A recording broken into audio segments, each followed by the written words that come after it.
Good morning. Good morning. My name is Keith Fangio. I'm the CEO at Sanmar Family and Community Services. My friend, Dr. Ira Lurie, is going to join me on stage here. We've been doing a series of trainings over the last several years, focused on our transition as an agency, moving away from congregate care or residential services towards more preventative, proactive approaches to helping kids and families. A lot of our trainings up until now have been really focused on pushing the community to start to do more. And as we keep asking people to do more and more, to be flexible, to try to respond to the needs of families differently, we have to also have a moment where we say, what can we offer our helpers? What can we do for the people that are doing so much to help others? How do we help fill their tank up so that they can do that? So a lot of what we do at Sanmar is focused on something we call unconditional care, which there's a kind of a silly little thing on the front of your journal, which is if you were a cereal box, you'd have a label with certain ingredients. And we would think about what are the things that make a Sanmar employee, and that's obviously something that's important to me. But I would also ask you, what is it that describes an employee in your organization or your peers? And so we spent a couple years, and we've been doing this for a long time under the former leadership of our former CEO, Bruce Anderson, as well as a variety of our staff, talking about our values, talking about the things that are important to us when we serve other people. But we went through a recent 2-year process really exploring our unconditional care principles.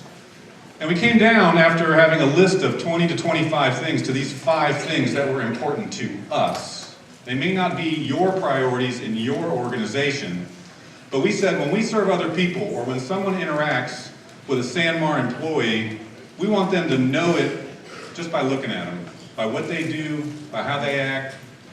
And so we said we want them to be people that do whatever it takes, that persevere through difficult times, that help families persevere through difficult situations. We want to collaborate with families and help them and come alongside them on their journey as they're dealing with challenges in their life. Relationships are the essential component of everything we do, and how we focus on that relationship as a potential agent of change in the lives of the people we serve. Having fun.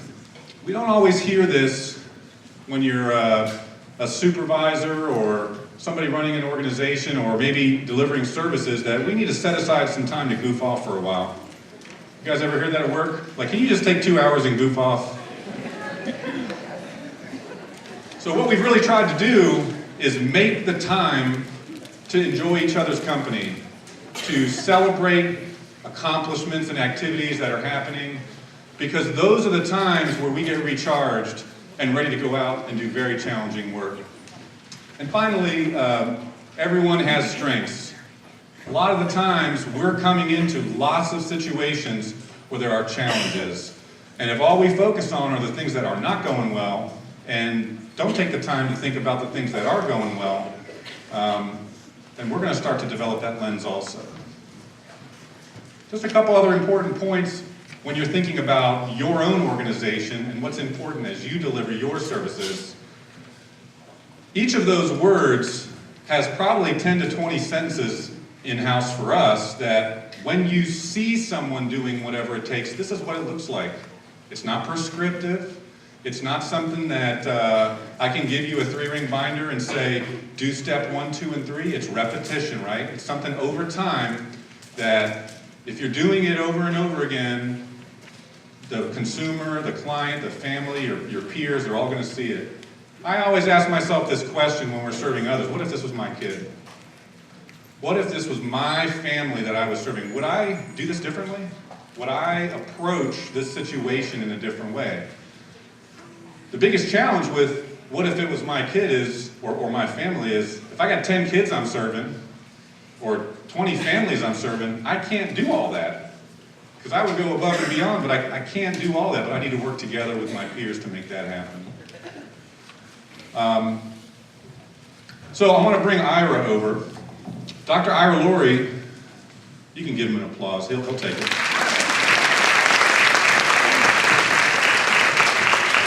Ira has been with us for over 15 years. Yeah, we'll call it 15. Yeah, close enough.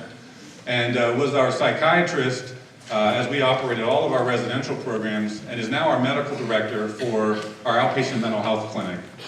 And Ira really pushed us, as we were in residential times, to think about what does it mean to provide unconditional care to kids. Yes.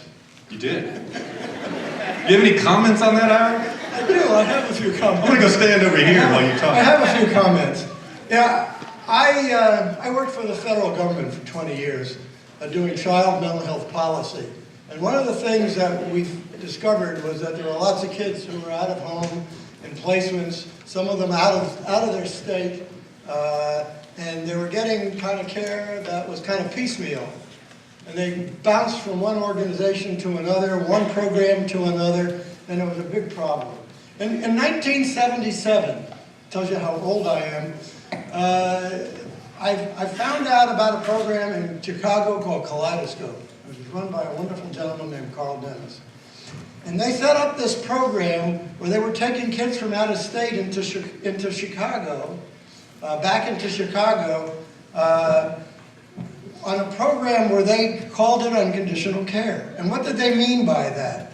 They meant that when they thought that all these kids who bounce around from program to program, that what they really needed was somebody to care for them, somebody to treat them as if they were their own kid. And you mentioned that about where we stand at Sandmar. And they operationalized that by saying that they had a program that would not reject anybody who was referred to them, no matter what they had done, including fire setters and sexual predators. And they had, even more importantly, a no eject policy. Imagine that. Imagine having a program that you were working for where you couldn't refuse anybody who came to see you, and you couldn't kick them out if you didn't like what they were doing. You had to figure out what it was. You had to do what it takes to make it work. That's a frightening prospect, and not many of us can do that in reality because some of the frailties in our program and our funding. But that's the concept that we were with, and I learned this most when I visited a program in North Carolina called the Willie M program. Anybody heard of the Willie M program? It's back in the 80s. Most of you weren't born, right? What? You know Willie M program? Yeah? Willie M was a wonderful program. They had 2,300 kids in the state of North Carolina who were somewhat mentally limited. They were aggressive, and they had mental health problems. And they weren't getting care, so they created a program for this. And they had a residential program at the top of this. And I went to visit that. And I had just finished being medical director of Riker Rockville, where we used to put kids in a safety coat, which is a mixture of a sleeping bag and a straitjacket, which I thought was barbaric. So I asked them at this high-level, first wraparound program in the country, actually. One used the name wraparound. And I asked them, what do you do when a kid goes off?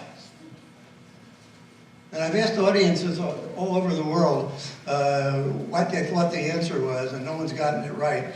What they told me was, we have a meeting. We have a meeting? I looked incredulously. And they say, well, we did take care of the kid first. But we did have a meeting, and what we asked in that meeting was, how did we fail to meet that child's need?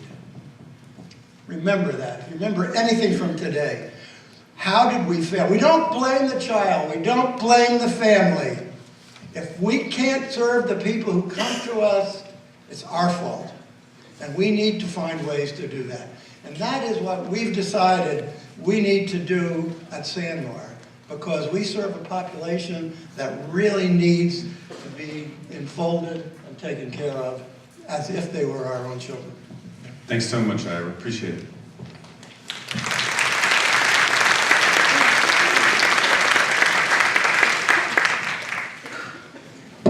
So before we get started, just need to do some couple quick announcements. Over the past year, we've been very fortunate to be recognized for the important work we're doing at the Bester Community of Hope program that we operate.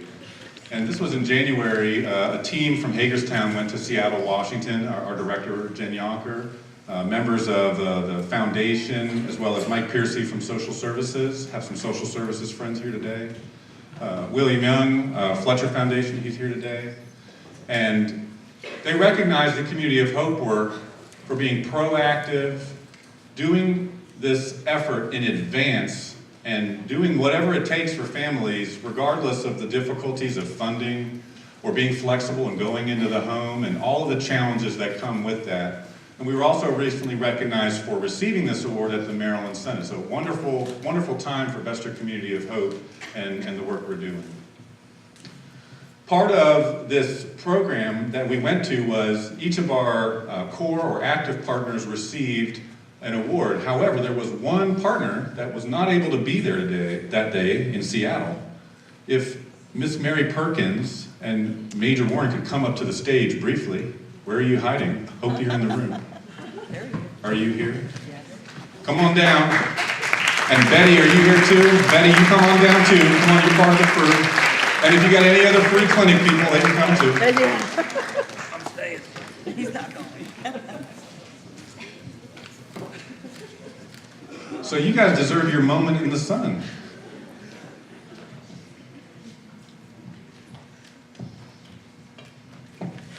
So as a part of this work we do at the Community of Hope, there are many barriers. We've had a variety of challenges as we've been developing our school-based health center, but we have a wonderful crew over at the Community Free Clinic that provides free health care to the students at Bester Elementary. And as we move forward into the next school year, we're hoping to also do this at E. Russell Hicks Middle School. So congratulations to the free clinic.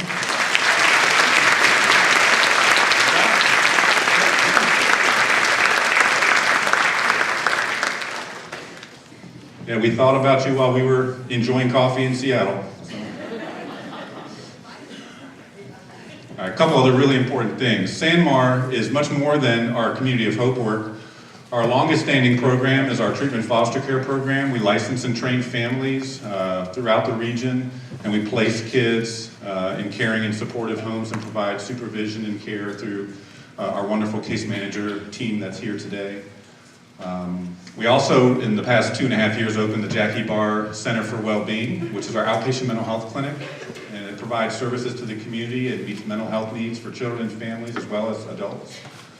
So if you know foster families that are, or families that are thinking about wanting to bring a child into their home, don't hesitate to reach out to us. If you know somebody that could potentially benefit from mental health services, we have therapists that have space on their caseload, and Ira Laurie really wants to be their psychiatrist, so don't forget about us during that time. Finally, before we move to our speaker, we cannot do the work that we do without generous funding from our core partners. Bester Community of Hope exists today primarily because of these top two funders, which is the Washington County Department of Social Services and the Alice, Virginia and David W. Fletcher Foundation. If you could just take a moment and give those two specifically a hand.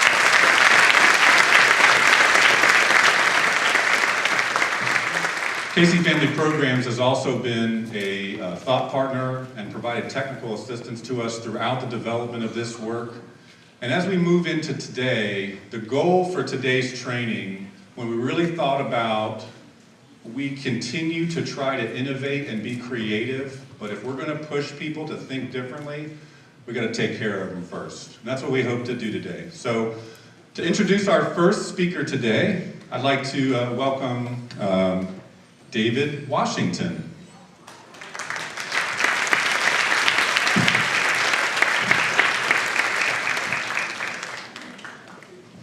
Thank you, Keith. It's an honor to introduce this lady. And I was thinking about what to say about her. I met her in the mid-2000s, and we've traveled around the country talking to different organizations and agencies about how to practice trauma-informed care. And I thought this morning, the word that comes to mind to me is hero. And when I think about it as a male survivor, I don't frequently hear men refer to women as heroes. But this lady clearly exemplifies all the characteristics of someone who is a hero. Her compassion, her fortitude, her love of the service that she does throughout the world around trauma-informed care and reaching those who are suffering, there are no words to explain that. So without ado, I'd like to give you Ms. Toner Kane.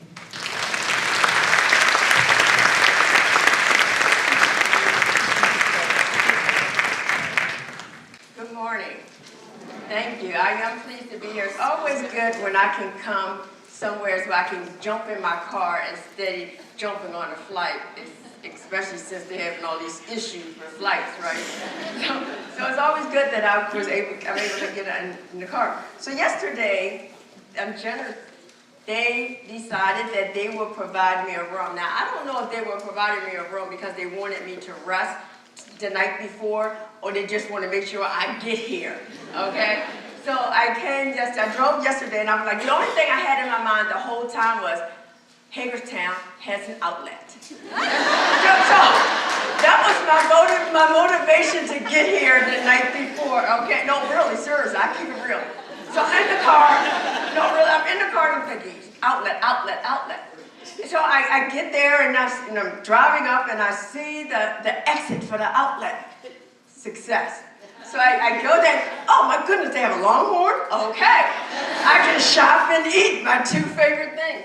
So I'm shopping for my granddaughter, and I get a call I called my daughter because I know she's on her way home from school. And I said, honey, how'd it go today? How was school, homework, blah, blah, blah. And she said, Mom, well, we have a presentation tonight at school for parents. I'm like, who parents? I said, honey, you sure it's tonight? She said, Mommy, didn't you read the email? And I was like, apparently not, lady. So I jump in my car, I check into the hotel, and I jump. You guys really want me to be transparent and be honest? So usually people put like all these gifts in my hotel room when I travel. So I checked in my room, knowing I probably won't spend the night, but I want to go see if I had gifts there.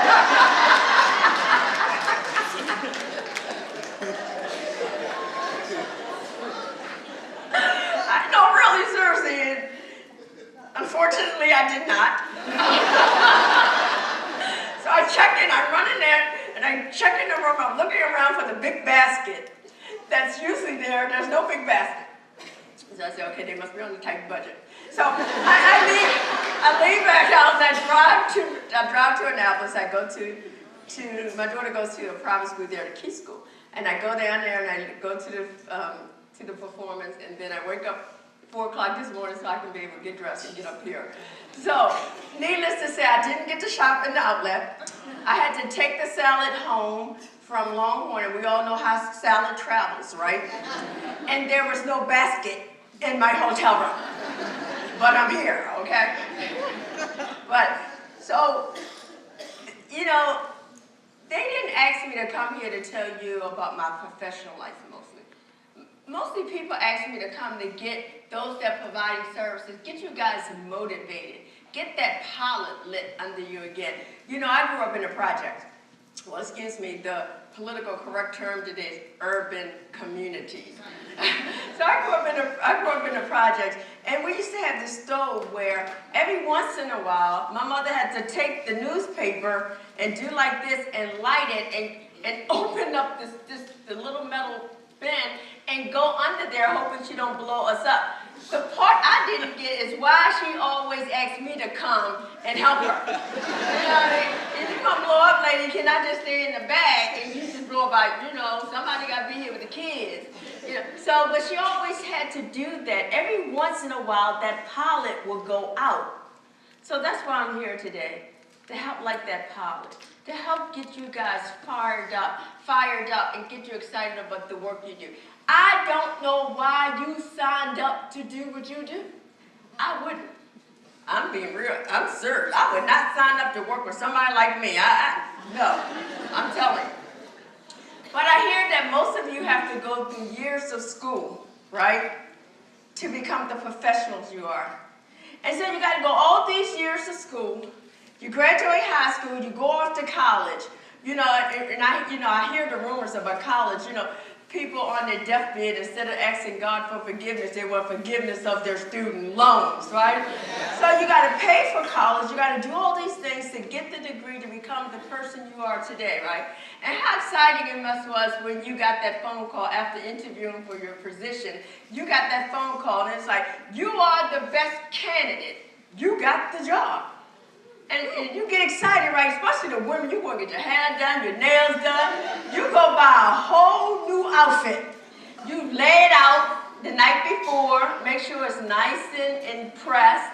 You gas up your car the night before so you make sure you don't run out of gas on that first day of work because you don't want to be late, right? But then years later, your alarm clock goes off and you be like, I wonder how many sick days I have. You go from, I want to go out to change the world to, I hope somebody carjacked me today. So I can have a good excuse not to go into that office, right? Not to go into that work. You're taking the picture of the third flat tire of the week. With the knife behind your back. You're sending it off to your supervisor with the subject line, unreal, another flat tire. I'm going to be late or may not make it at all because I don't have AAA because you don't pay me enough to get AAA.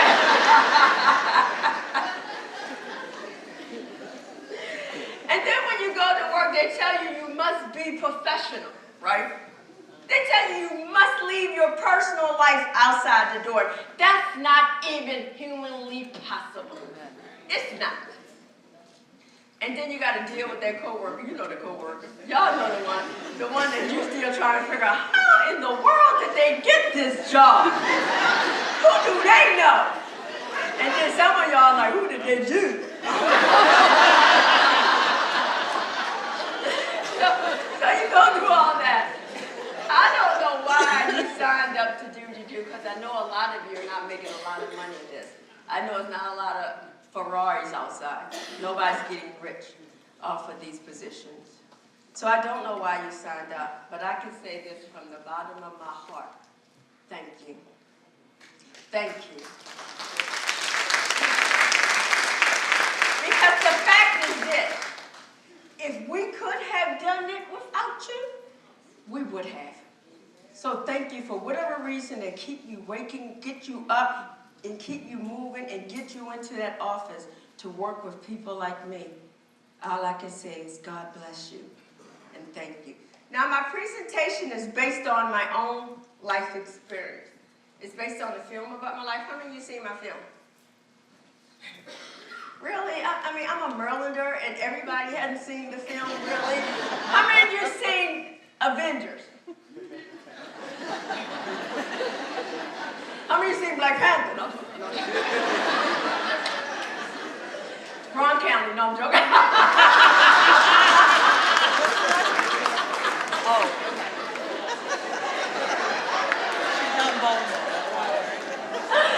we're gonna have fun this morning. We're gonna have fun this morning. We're gonna keep it real.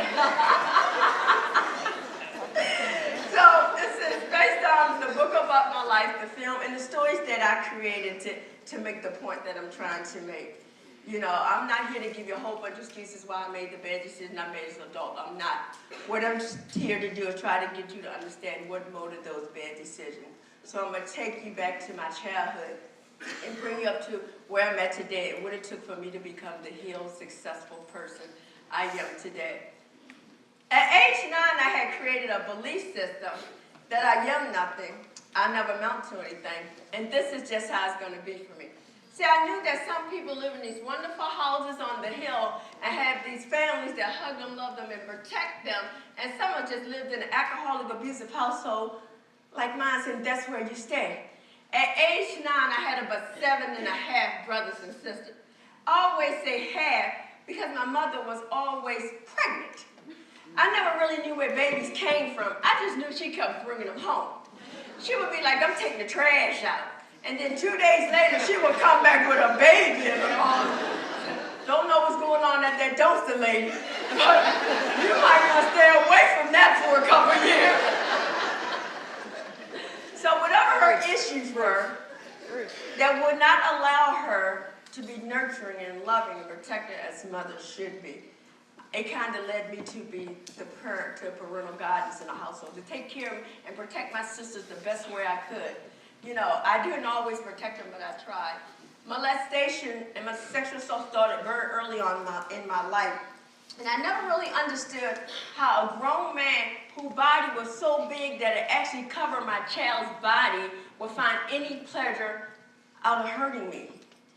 But because I had that belief system that I young enough that I never amount to anything, and this is just how it's going to be for me, there was something else that was birthed out of that. And it was like, okay, maybe just bad things happen to bad people.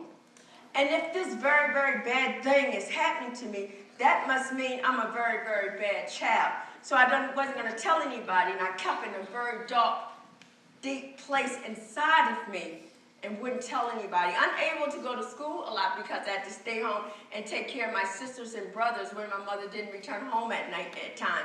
But after missing 2 and 3 days at a time, I would always go back to school, always miss lessons, always passed off to the next grade, but nobody ever asked why. Why are you missing so many days with the girls? There was any communication with my mother, there was no consequence, because they always just kind of passed me off to the next grade. I also started drinking alcohol very early on, around age 9 when the molestation started. You know, when you have a parent that's an alcoholic, if there's nothing else in the household, there's alcohol. And I used to wander into the living room after those last night's party, and I would find these half-filled cups sitting around. And what I realized was when I drank these half-filled cups, when my mother smacked me down and called me names, it just didn't seem to feel as bad anymore. And when the men came at night, it didn't feel as shameful or as painful. So I would seek out these half-filled cups to help me to deal with my reality, even as young as age 9. This is a photograph of me at age 9. I remember, I said, oh. Keep that all, because you some more pictures coming later on, and you're going to be like, ew.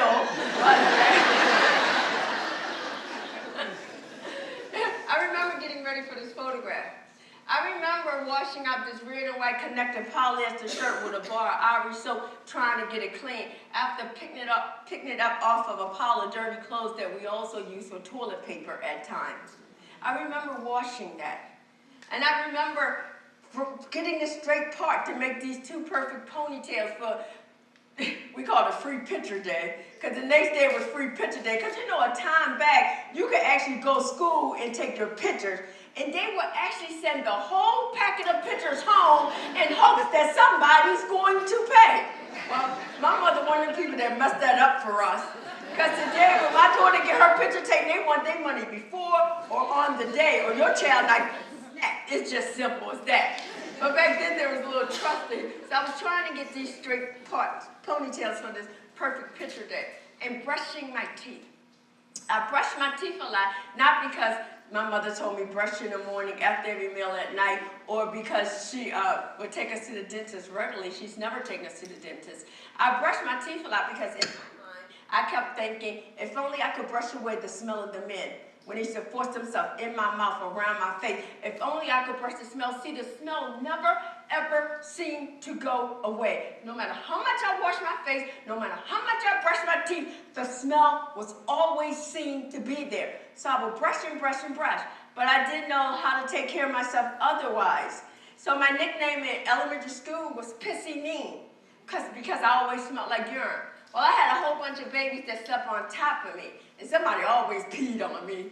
And also, I was a bed wetter because you know what? It was safer sometimes to lay in the bed and pee myself when I heard that man that my mother was partying with, that same voice that I knew that may come looking for me later on, and I didn't want to give him the opportunity to run into me in the hallway trying to go to the bathroom. So I would just lay there and pee on myself.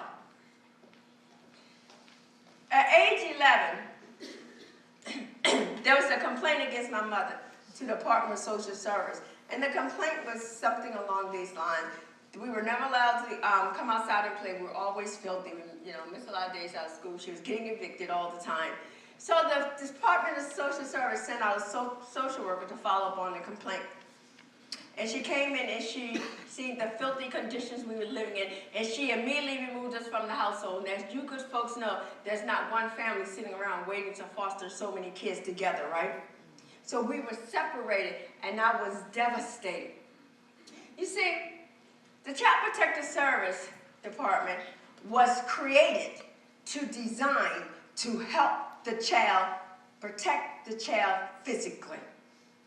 But it does very little to protect the child mentally and emotionally.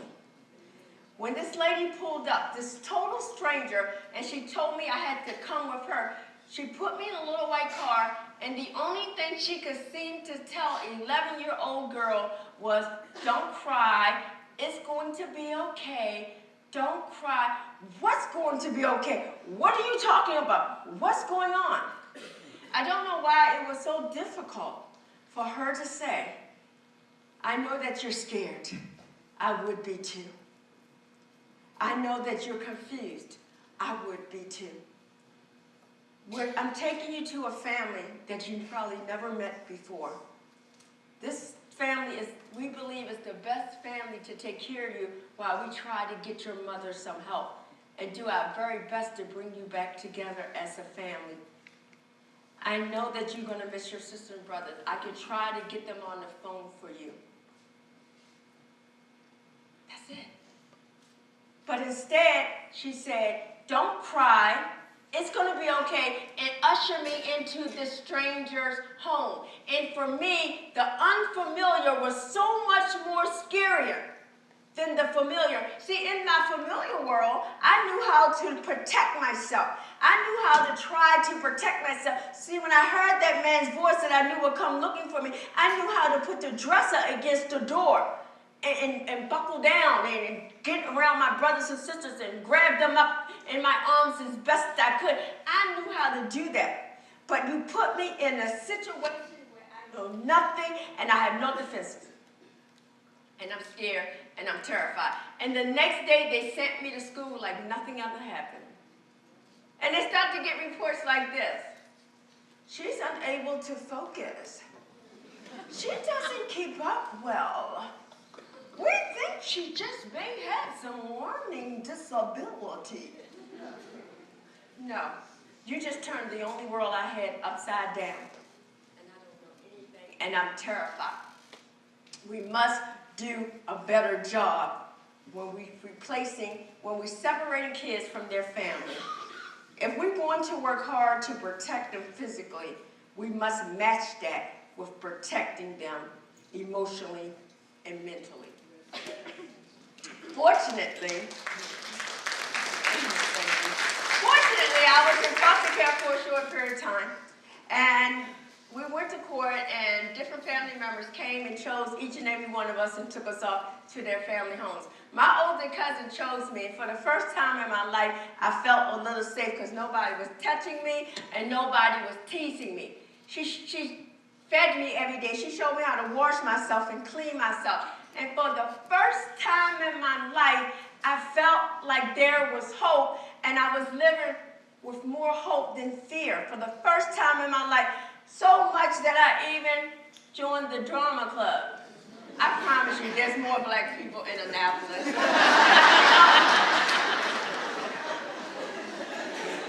But I'm probably preaching to the wrong county about that. But yeah, I think I was typecast, really. I think they university up there. But no, really. I felt confident enough to join the drama club and be a part of the school play, and it was amazing for me. And they became my little family at school. You know, I gave them some flavor. But it wasn't long after that, at age 14, my mother came back and she told me that she loved me and she wanted me to come and live with her again. She said she loved me. Up until that point in my life, I could not remember my mother ever telling me that. So I didn't hesitate. I ran upstairs, I packed my thing, and off into the sunset I went with my mother, because what children do is love unconditionally. That's what we do, right? It doesn't matter. We want to be with the people that we love, and we want them to love us. So I ran upstairs, I packed my things, and off into the sunset I went with my mother. Well, by then she had 3 more kids. Social Service had given her even more benefits in another public housing apartment. Within a week, she beat me in the street in front of the whole community. I realized she didn't want me back because she loved me. She needed a babysitter. So how do I live with her or without her? I knew I couldn't do either one. And somewhere in my life, I remember somebody saying, I don't remember who or when, but I remember somebody saying, if you take a bottle of pills, you'll die. Well, in hopes of dying, I took a whole bottle of pills, and when I woke up in the emergency room, I seen the doctor. They were putting the tube down my throat to get the charcoal in my stomach. They were talking to my mother off to the side and did not ask me what happened and why. They talked to her, and she convinced them that I took an accidental overdose on my own prescribed medication, and I was released right back into her care. Well, she didn't know what to do with me at that point, so she sent me to live with her sister, my Aunt Carol, who did the very best she could. But by age 15, I was an alcoholic. In order for me to stay in school, I had to take gin and juice and sip on it all day long.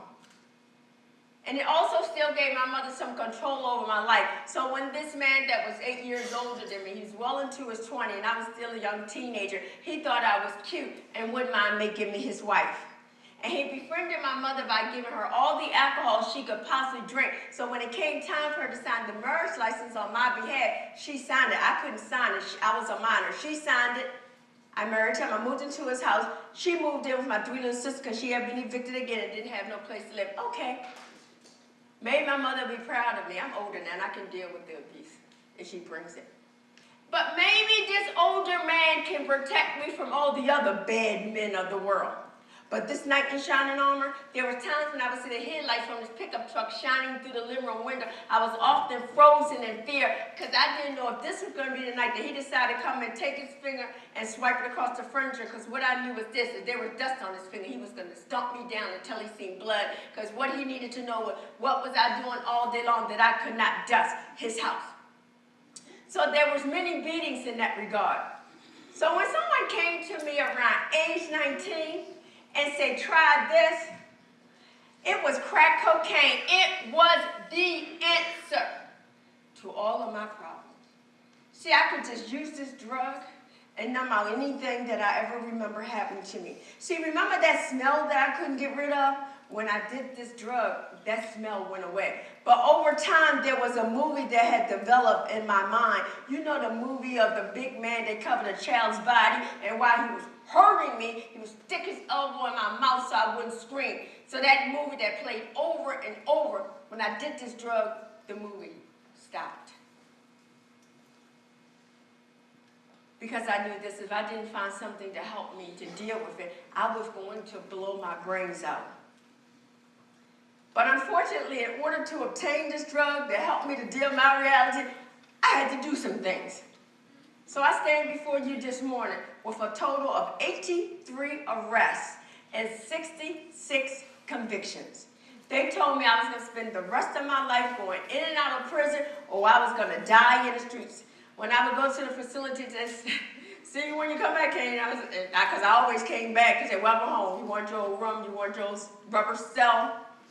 Nobody ever said, I hope you give yourself a break. I hope you make it. I still didn't understand what's wrong with me, because people kept calling me crazy. They kept calling me crazy mean. So I would check myself into our voluntary mental health unit at our county hospital. And it depended upon what day of the week it was. If I went on a Wednesday, I was schizophrenic. If I went on a Monday, I was bipolar. If I went on a Tuesday, borderline Tuesdays. They will always give me a different diagnosis. But it was always the same psychiatrist, okay? And I would ask them, I said, well, how do you know? And I would explain to them that I had been up for 7 days straight smoking crack cocaine. Well, see, they never allowed the street narcotics to get out of my system before they truly gave me assessment or evaluation. But I guess you get what you pay for, because I ain't have no insurance. You know, they didn't have open enrollment. Okay, I know that's not a funny joke. That was funny in 2016. It's just not, it doesn't fly now. My very first mugshot. So somebody said, uh-oh, you still didn't say ill yet though, right? And you went from, oh, to uh-oh. Stay tuned. Stand by. My very first shot. I compared this to a young lady I've been mentoring over the last few years. I have a good relationship with the police department now. We real cool now. As a matter of fact, one of the detectives, he retired now. We retired at the same time. He retired. We became very good friends. And the reason why we became very good friends is because he was so amazed by the advocacy work that I was doing in the streets where I came from. Pretty much I just went back to the streets where I did all my dirt, reaching down, helping somebody up, trying to mentor women off the streets. He was amazed by that. The reason why he was so amazed by that was because when he was a street officer, he was one of the officers that used to arrest me all the time. So he knew my history. So he would always call me up to let me know if something happened to one of the women that I was trying to mentor off the streets or whatever. So he called me up one night, 11:45 p.m. Let me just say this. If you guys know somebody that used to smoke crack and they don't smoke crack anymore, 11:45 is considered late, okay? I'm not up smoking anymore. You don't call me quarter midnight. You know when somebody calls you pissed off that they calling you and you want them to know that you pissed off by answered your phone, hello? I'm like, hello, like they can see your head or something. Hello? He was like, hey, Tony, I want to know if you can come down to the detention center at the booking unit. And I was like, hell no. You just don't call somebody up and be like, come to jail. Who does that? Is the budget really that bad now where y'all just calling people up on the phone? We talking about love. Gas prices high this week. Chief only letting us take out 2 cars tonight. You know we're gonna get you anyway eventually. So why don't you jump on the public bus and come on and turn yourself in. Oh, by the way, Tonya, we ran out of film, so if you got a picture of yourself, bring that too. I'm gonna keep it real with you folks here. I have never been that type of person that turned themselves in or even really show up to court. It just never seemed like a win-win situation. But he goes on and he says, no, Tony, we just arrested Vicky. I know you've been trying to mentor her off the street. We just arrested her on a major charge. She's very distressed. Won't you come down and give her support? So I get up, I get dressed, I get down to the detention center, I go back in the security unit, and I'm watching them process her. She was crying so much they had to fingerprint her, and she was fainting. No, she was faking the fainting, because you know when we get arrested, we know how to faint on a drop of a dime. We actually know how to stop our vital signs and everything, hoping that this is going to change their minds. It never works. I tried it a million times. Don't try it at home, okay? So I'm watching her take these officers through all this, and I think back to my very first major charge. I didn't seem distressed at all. I said, maybe I thought somebody would finally ask me, what happened to you? Instead of what is wrong with you, why you can't get it together. Maybe they'll understand. Maybe I'll get the help I need. Now I want to talk to you briefly about being re-traumatized in the multiple systems I've been in.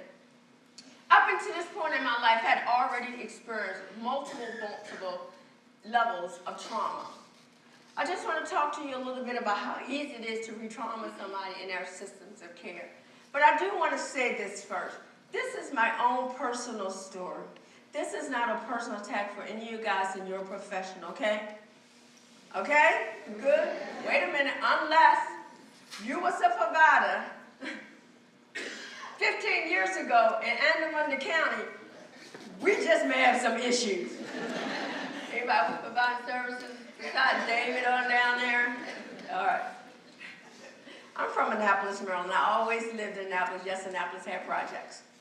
I always lived in Annapolis, Maryland. As you know, it's a very small town. We have one police department. We were an inch above Mayberry.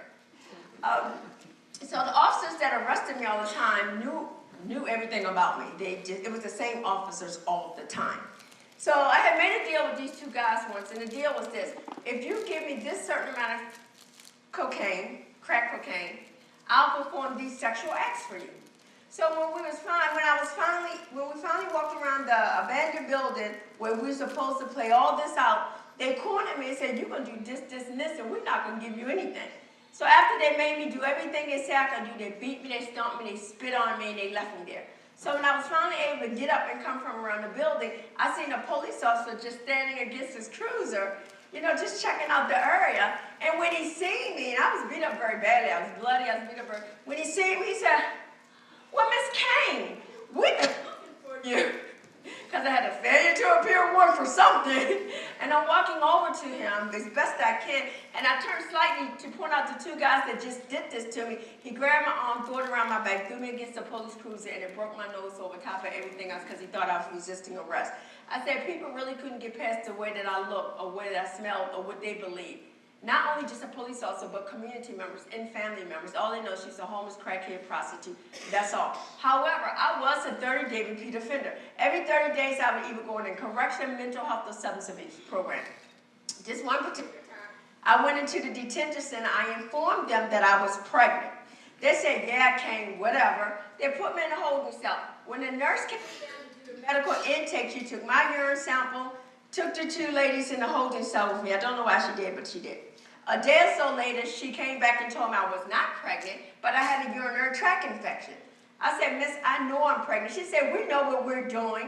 So they sent me to see the doctor who prescribed me a narcotic pain reliever and the antibiotics for this infection that they insist I had. Well, at this time, this institution, if you refuse medication, if they come around and you refuse it twice, they put you in what they call isolation until you stabilize on your medication. We call it the hold. And I didn't want to go in the hole, so I took the pain medication and antibiotics every 4 hours when they came around. I had to get up for court one morning. I was in pain all night long. When I went to use the bathroom, my baby head came out. I was 5 months pregnant. They shackled me down to the gurney and threw a sheet on the bottom half of my body to cover up that my deceased baby was stuck between my legs while they tried to figure out who was going to escort me to the emergency room. I tell you this awful story for one reason only. So often we see people come back and forth into our system. We see people back and forth on our caseload and our programs. We at times so easily and so rarely make up our mind that everything they say is a lie. We manipulate, we seeking some attention. Now for one moment in this whole facility, medical department, did somebody say, hold up. Maybe this woman knows more about her body than we're allowing her. Maybe we should retest her just to make sure we didn't mix up the urine and get this wrong. It could have been prevented. Here where it may get a little tricky. Are there any public defenders here? Anybody was a public defender in their past life? Anybody want to be one in their next life? Where I come from, David, let me use your folder. Thank you. From my experience with public defender, we call them public pretenders. Because if you was incarcerated in some kind of program leading up to your court date, you didn't see them until the morning of court. And they will always come to court with a whole bunch of files. Nothing, absolutely nothing would be in your file. But on the front, on those lines, it will have your name, your case number, your name, your age, your race, and how many kids you have. That is your defense, no matter what your crime is. Around my 40th arrest, the state was reading off my record. Possession, prostitution, possession, paraphernalia, prostitution, violation, prostitution, violation, trespassing, violation, prostitution, paraphernalia, possession. So the judge says, does this young lady have a drug problem? My public defender. Do you have a drug problem? I was like, yeah. He must have went to the same school I went to. So they court ordered me to a 28-day substance abuse program. 28 days was just enough time for me to get some rest and figure out how I was going to get high again. But since that first court order 28-day program, I've been court ordered to 31 other 28-day programs. And they all did the same thing. It would take them a whole week to tell us what we better not do. Rules and regulations. They had this one rule where I didn't understand. I had a problem with this one rule. And the rule was this. When you arrive to the program, they buddy you up with somebody in the program. So it was called the buddy system. The reason why I had a problem with this because I would look at the counselor and say, hold up, she smoked crack too. So at the end of the night, me and her to talk each other into getting high. I jump over the fence and pull her over. So you're going to lose 2 instead of 1. Around the second week, they would give us a drug education course. Yeah. They want us to know the natural names of the drugs that we're putting in our system. Yeah. Some of them would even tell us where they originated from. Around the third week, they would show us pictures of unsafe homemade utensils. Please stay on the word unsafe because nothing is more important to addicts than safety. Homemade utensils that are not safe, that you should not use to get the drugs in your system because they're just not safe. And finally, before you graduate, they tell you how it affects your brain. I don't need to know what it used to be called. I need to know what it's called now. See, when that smell comes back, I feel like it's going to choke the life out of me. I need to go get this drug and go get it quickly because if I don't, I'm probably going to kill myself. Know how to get it in my system safely. That's why I'm in your drug program. And who cares how it affects my life? Somebody tell me how to live a different life, how not come back and forth into the system. But this first court order program, I felt like there was a glimmer of hope. Because when I arrived there, I seen people that they look good, they sounded good. I got excited. I'm like, oh, if you can help them, you probably can help me. So they told me I had to see the intake worker. So the intake worker, this lady stuck her head out of her office. She said, Miss Kane. And she waved me in the office. And this is what she did. She pulled out my file. She said, Miss Kane, have you ever been a victim of domestic violence? I said, lady, every man I had went upside my head. She said, is that a yes? Just check the box. And then she said, well, Miss Kane, have you ever been a victim of sexual abuse? I said, lady, I've been beat and raped so many times, I stopped counting them. She checked the box off on this one-page form, stapled it inside the file, filed away. See it again. After all the trauma that I told this woman I was exposed to by the hands of men all of my life, I was assigned a male counselor. Let me say this. If you don't get anything else out of my presentation, please get what I'm about to tell you. You guys ready? Come on, you ready? But don't make me to become the minister I really am and be like, tap your neighbor, tap your neighbor. And I can go there. If you don't see the anointing now, you will by the end of my presentation. Trust me, you will see more of God and less of me by the end of this. I promise you that.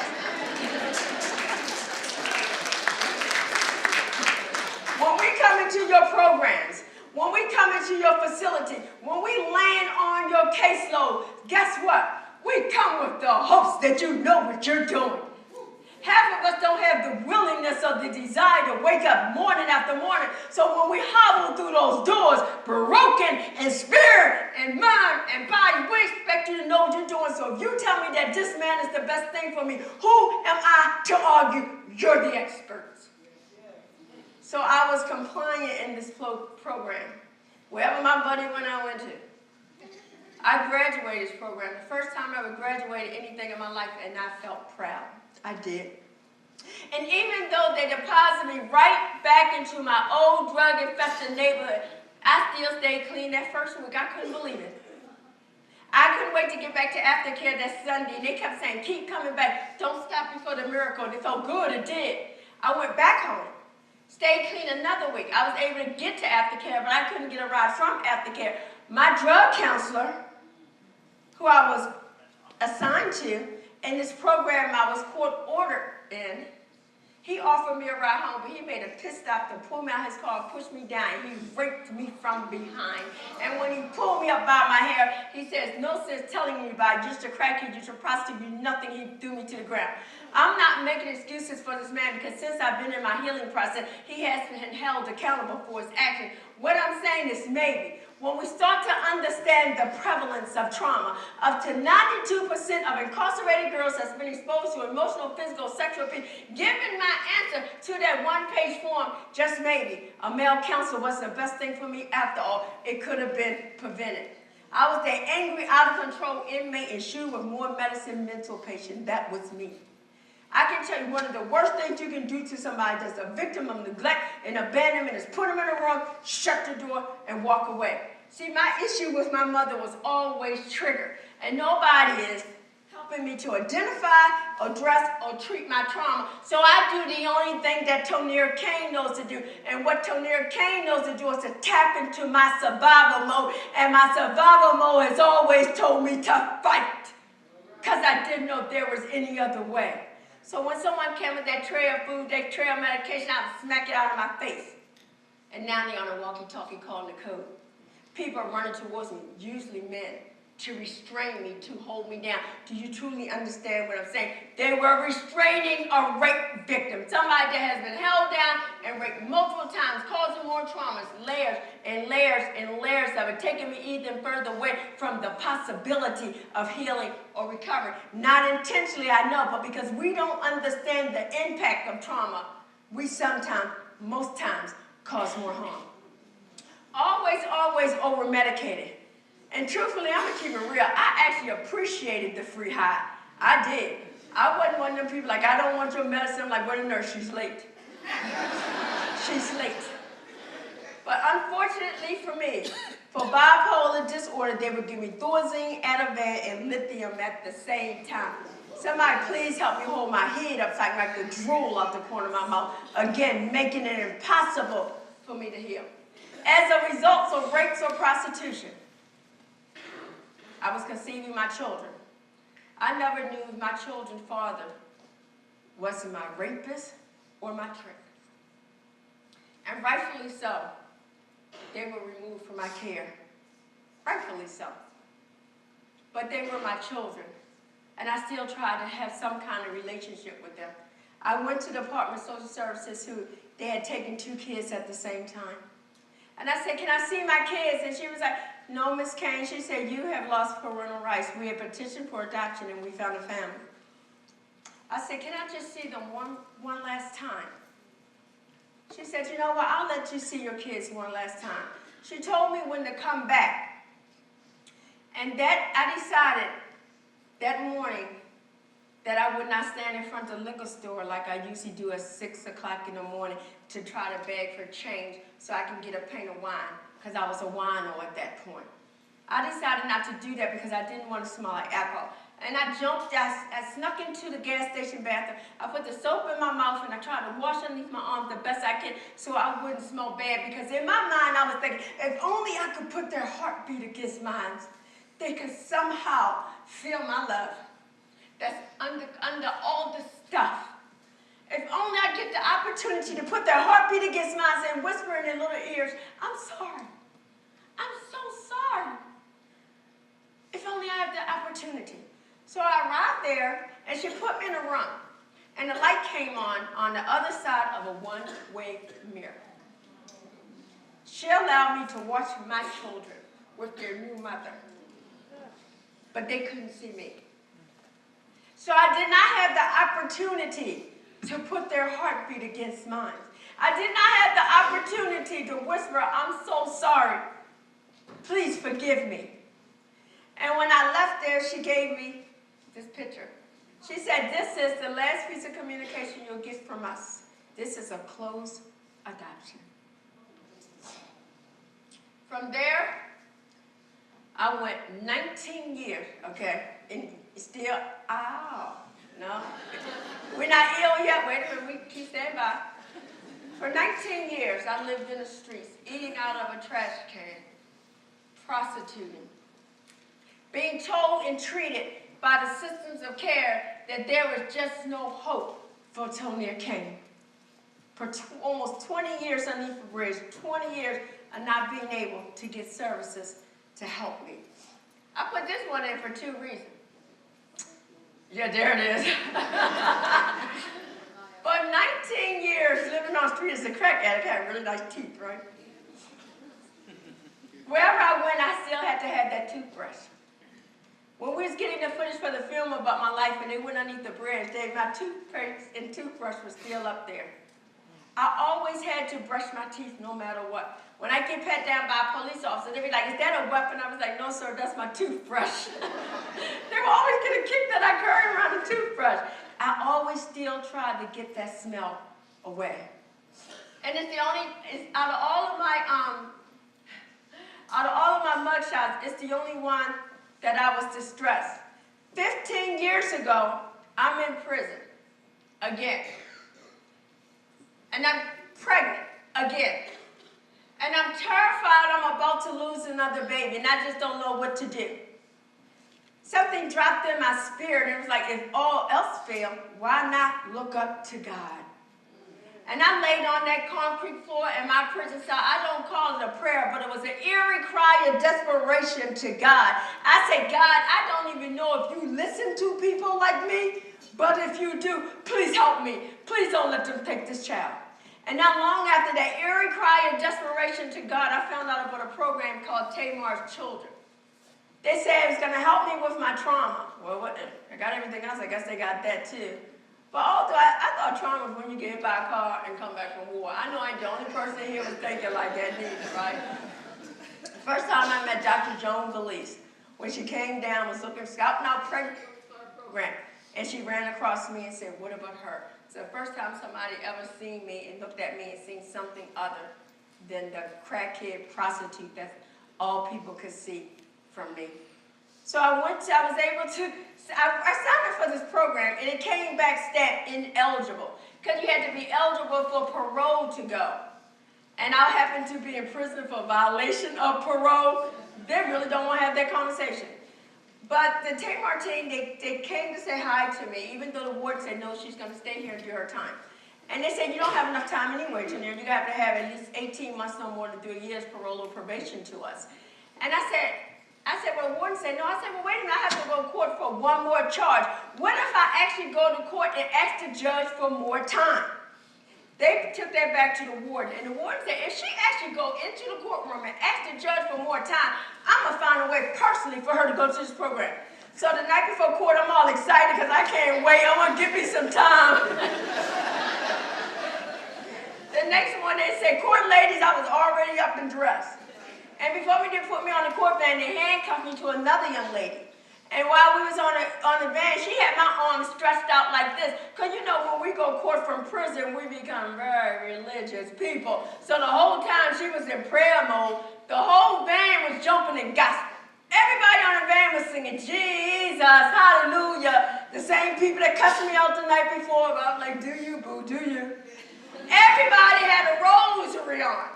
Wasn't nobody Catholic on the whole van. Didn't nobody even know what the rosary was for. I did not hear one Hail Mary. I did not. And thank God for those prison ministry people that give us our little pocket Bibles for court. So everybody got their pocket Bibles, they got their crosses on, and the van jumping in gospel. I'm like, I ain't got to do none of that. I'm going to get me some time. We get to the courthouse. I say, Deputy, who's the sitting judge today? When he yelled back who the judge was, I could have passed out. I've been trying to get in front of this judge for years because he do not like to give out time. When I need time, I get this man. Everybody giving high fives. I was like, Jesus, hallelujah. Let me get that cross real quick. Because unlike you, I know how to pray the beads. I got the card. I know how to pray the beads. They give me the card. Read the card. Read the card. Because I was in my 8th month of pregnancy. And then I knew if I gave birth in prison, I would never get my daughter back. So I had no other choice but to go in front of the judge. He said, Miss Kane, you're here for CDF paraphernalia. They called me the crack pipe, not the drug, just the crack pipe. He said, how long you been in prison? I said, almost 4 months, John. He said, this is a waste of state's time and money. She can't pay. I'm just going to close the case because it's a finable offense of $500. I said, wait a minute, John, I need you to give me time. He said, Miss Kane, I don't know if you understand. I said, excuse me, sir, I do understand. If I'm a repeat offender, you can actually give me up to 2 years. He looked at the state shakes her head. I said, he must have went to the same school I went to too. So he allowed me to go. He gave me the 2 years that I asked for. And the warden kept her word, and she sent me to the program. And when I walked through the door and said, Tamar children, somebody greeted me at the door and said, I'm so glad you're here. Did I really think that these people could help me at this point in my life? No, I had 31 failed treatments.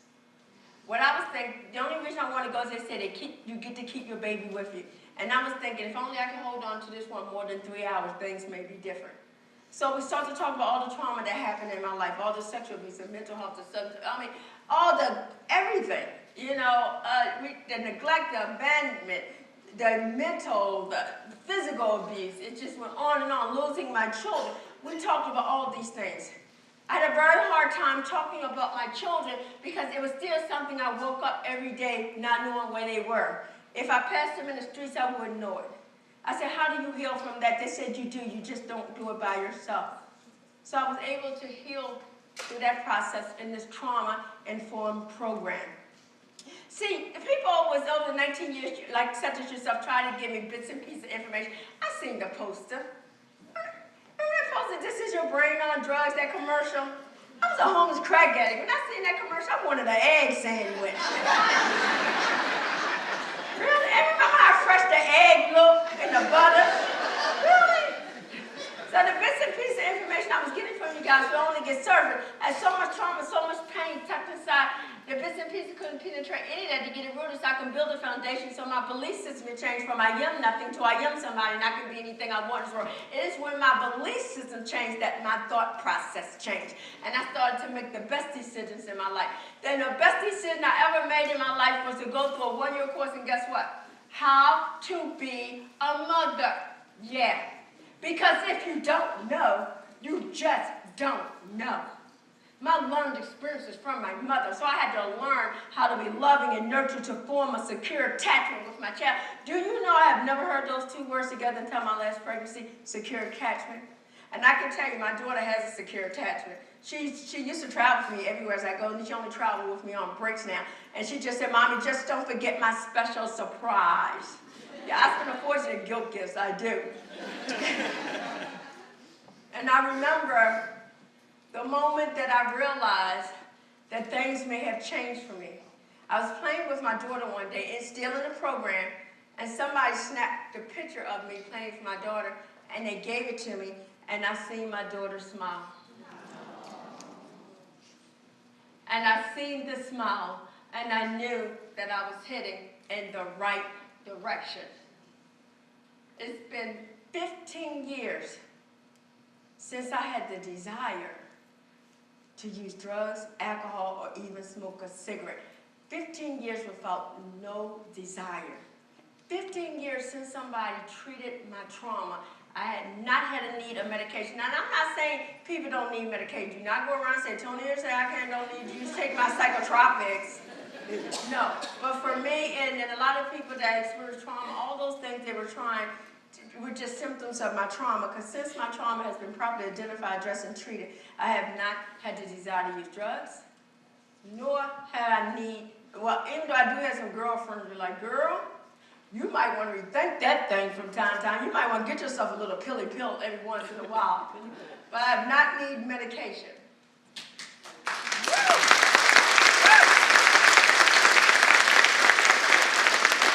In 2005, I graduated the program. In 2007, I built my first home. You see where I'm going with this. They treated my trauma with the hopes that's out their system, and it worked. But I also wondered, did they realize that treating my trauma was going to break their generational cycle in my family? See, my daughter doesn't know what it's like to be hungry, not to be loved, not to have security at home. She doesn't know what it's like not to have stability. So she'll maybe give her kids what she'll be giving them, so on and so forth. So from here on out, we look at a whole different generational path. In other words, the cycle has been broken.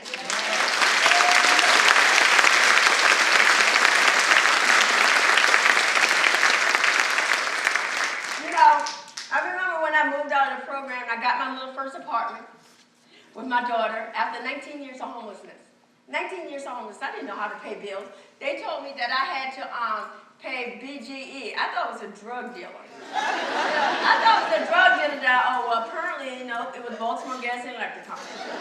But how do you know that when you was a drug addict for so many years and they're homeless? So I had to learn how to form a budget on a welfare check. Somebody taught me how to budget that. And because of that, I was able to form a business. Today, I own 4 companies.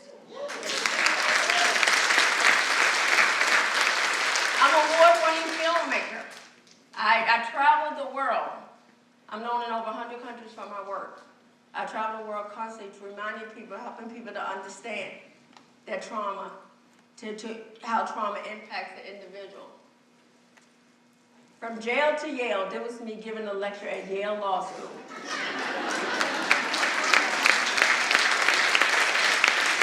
Training providers across the country. I'm an author. My second book is coming out. It's about to hit the stand, called Relationships After Trauma, talking about how difficult it is to maintain, to actually develop healthy relationships after trauma, to live on day-to-day, live out day-to-day with trauma and trigger. So it's a guidebook for survivors, how to go through the day. So look for that book. My daughter was given an award last year. It's a humanities award, and she came in second place in the state of Maryland. Out of 1,800 submissions, she came in second place. They actually gave her a cash award. I get awards with never cash awards. One of the most difficult things I ever did was get married. I don't like being married most of the time. I really don't. Because I'm triggered often. It takes work to be married when you're a survivor of sexual abuse and domestic violence. So it takes work. And this man has to be rejected over and over again until I can find a healthy tool. I've been married for only 3 years, but I've been a trauma survivor all my life. So I'm developing tools to help me to self-soothe, self-regulate when I feel triggered, even in my marriage, even with intercourse and so forth. So what if at age 9 somebody treated my trauma just like they did 15 years ago? And I wasn't able to embrace trauma treatment just like I did 15 years ago. Isn't it possible that this child could become this woman? This is Merlin Mosby, the Baltimore attorney. State's attorney gave me an award for the work that I've been doing in Baltimore City. You know, when you get something from the state's attorney and don't have indictment on it, you know you made it, right? This is me in Belize, Georgia. Not the state Georgia, but the country Georgia, right up above Turkey on the Black Sea. I went there to present in front of 60 dignitaries from around the world on the need for free legal aid around the world, making sure that everybody get the adequate legal aid in the criminal justice systems around the world. 3 of my 4 kids have returned back into my life.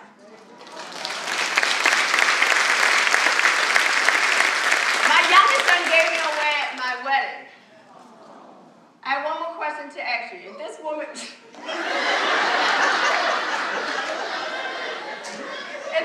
was yet again in your system, in your program, on your caseload, 83 arrests, 66 convictions, 19 years of homelessness, lost all her kids. I know you work with children, but they have parents, right?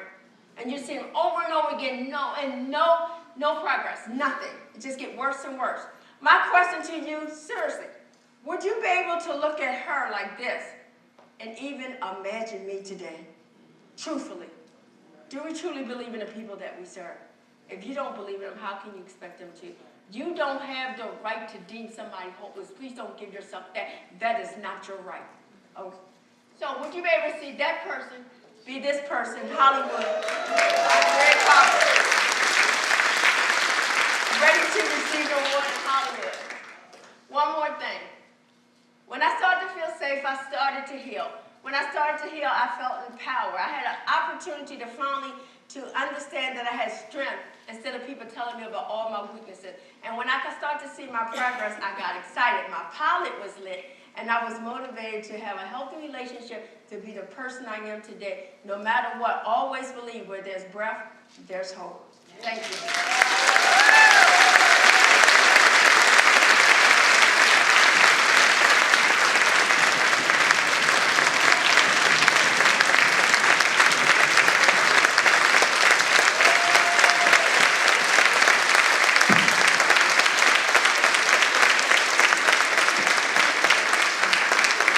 Kane, everybody. Tonya Kane.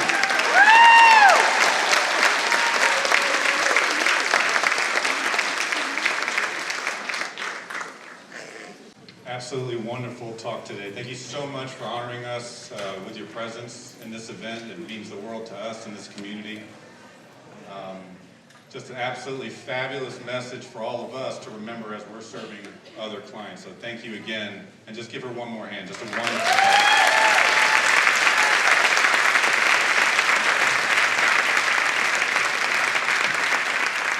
we have more wonderful speakers today that are going to continue to build on the message that Ms. Kane provided. Our next speakers that are going to be after the break are going to focus more on self-regulation, and then our keynote speaker is going to focus on self-care. Before we go to break, I have one piece of housekeeping business to do. Where are my friends? Okay. So as a part of, when I think of Sanmar and the journey we've gone through as an organization, we've gone through tremendous transition over the past 5 to 10 years. Many of you know this. As we've gone through the process of closing group homes, opening new programs, and having a variety of staff that transition and come on. And so that's not easy work. And so Susan Peterson, if you can join me on the stage real quick.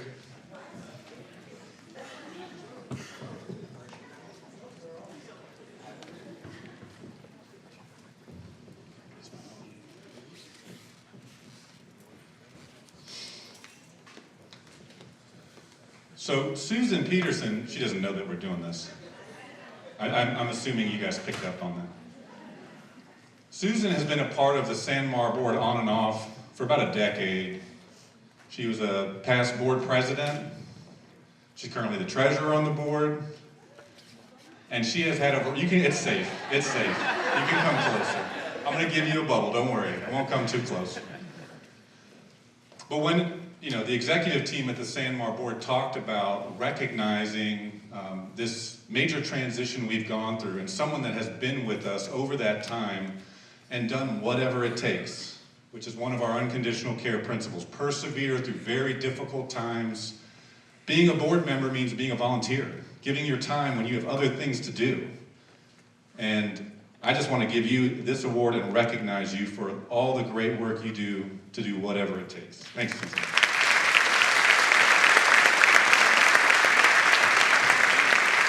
Okay, we are going to go to break, about 10 minutes or so. Go get a snack, use the bathroom, come on back, and we'll have our next talk.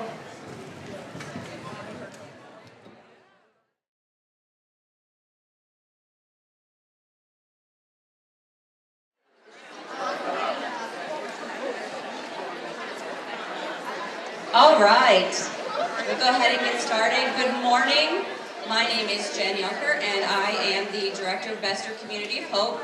Most of you are probably very used to seeing a really tall guy, so I'm much shorter, but I had very large shoes to fill, so quite literally. Thank you all so very much for joining us today.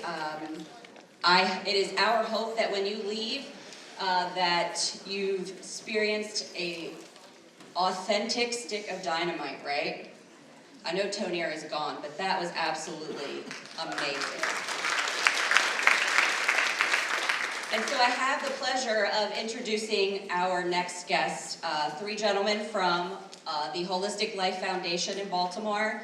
We have welcomed them into the Bester Elementary School, and so they have provided PD to teachers. They came in over the summer, and we had teachers in the cafeteria floor totally doing some mindfulness, and then we brought them back in with the kids. We did assemblies with the kids to teach them about self-regulation, mindfulness. I had a little boy sitting beside me when they were here just last year who looked at me and said, "Oh my God, my tummy doesn't have to hurt every day." Because they were teaching these kids about how, what they're thinking, what they're feeling, it affects them physically, and then gaining some self-control. So I have a lot of respect for these gentlemen, so without further ado, 3 guys from Holistic Life.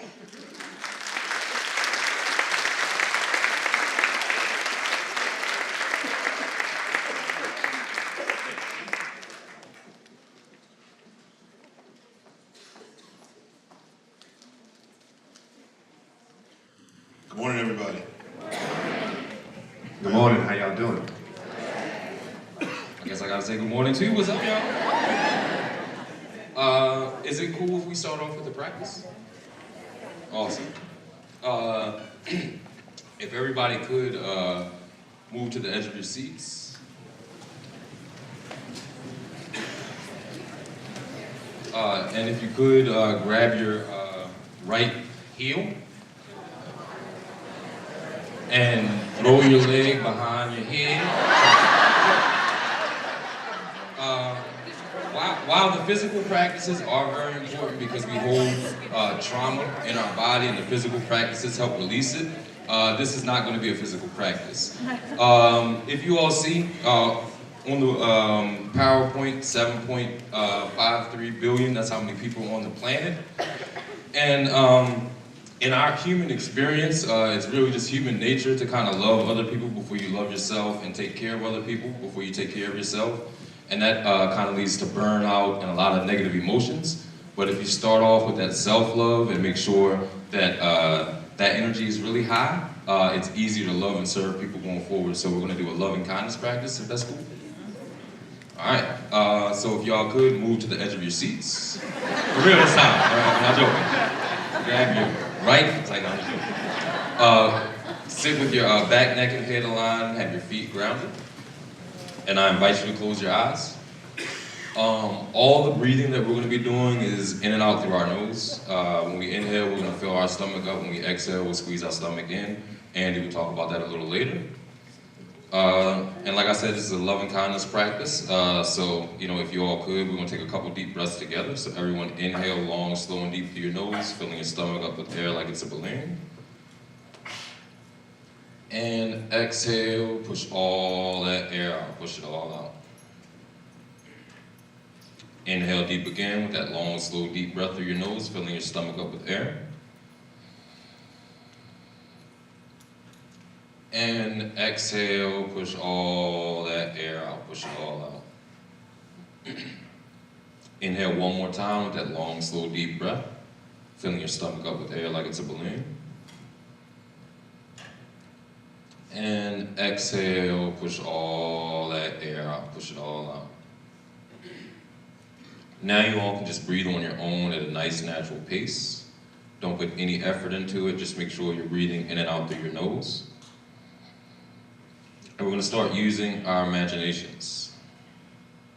With every inhale, we're going to feel and see ourselves pulling in all the positivity that the earth has to offer us inside our body with that in-breath. Really feel and see that with that inhale.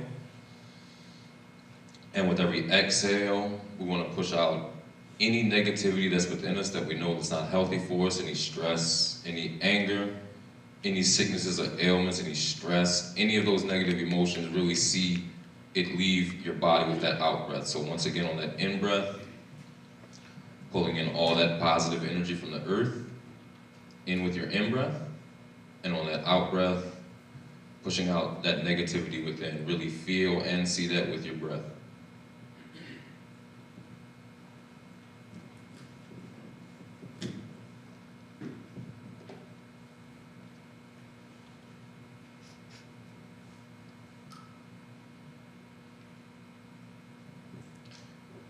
If you get distracted by a thought or a sound, it's all good. That's just the human mind. Just acknowledge that thought or sound, and then redirect yourself back to the breath. And right now, focus on that. On inhale, bringing in that positive energy from the earth, and on that exhale, pushing out that negativity from within. All right, we're going to use our imaginations again. And this time, with every inhale, we're going to feel and see ourselves pulling in all the healing oxygen from the trees, plants, and bodies of water. And we're going to really feel and see it energize and replenish our internal muscles, bones, and organs. So really see and feel that on that inhale. And on that exhale, feel and see yourself pushing out all the stale carbon dioxide, feeding the trees and plants that gave us oxygen. Once again, on that inhale, pulling in that healing oxygen, energizing our muscles, bones, and organs. And on that exhale, pushing out that stale carbon dioxide, feeding the trees and plants that gave us oxygen. And this practice is all about extending the time that you can keep your mind focused. And if you can only stay focused for 3 breaths and you get distracted, once again, never beat yourself up. Just acknowledge the distraction, redirect yourself, and then try to get 4 breaths and 5 breaths. Like I said, it's all about extending that time that you can keep your mind focused. And it's less of a battle with yourself than it is a play, but definitely try to push yourself to extend the time that you can keep your mind focused. And right now, once again, we'll focus on that inhale, pulling in that healing oxygen, energizing our muscles, bones, and organs, and on that exhale, pushing out stale carbon dioxide. All right, we're gonna use our imaginations again. And this time, we're gonna think about all those people that we love, whether it's our family or friends, no matter how far away they live. No matter if they're living or not, love knows no boundaries. So with our breath, we want to send love to our loved ones with that breath. Whatever it looks and feels like to you, really feel and see that with your breath. Sending your loved ones love with your breath.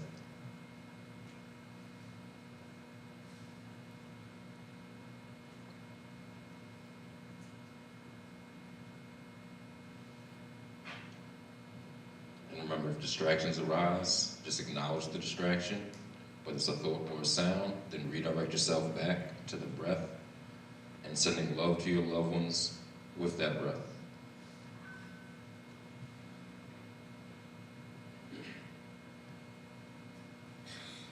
All right, we're going to use our imaginations again.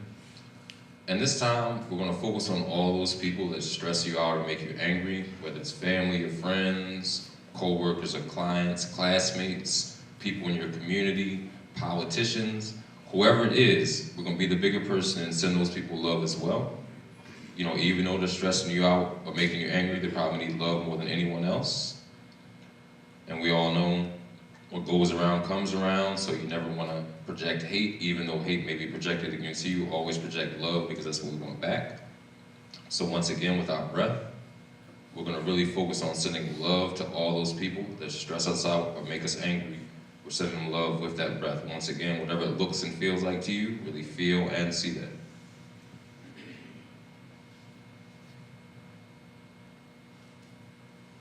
And remember, once again, it's all about extending the time that you can keep your mind focused. Never beat yourself up if you do get distracted, but also try to extend the time, once again, that you can keep your mind focused. And it's less of a battle than it is a play, but definitely try to extend the time that you can keep your mind focused. And right now, once again, we'll focus on sending love to those people that stress us out or make us angry. Love with our breath.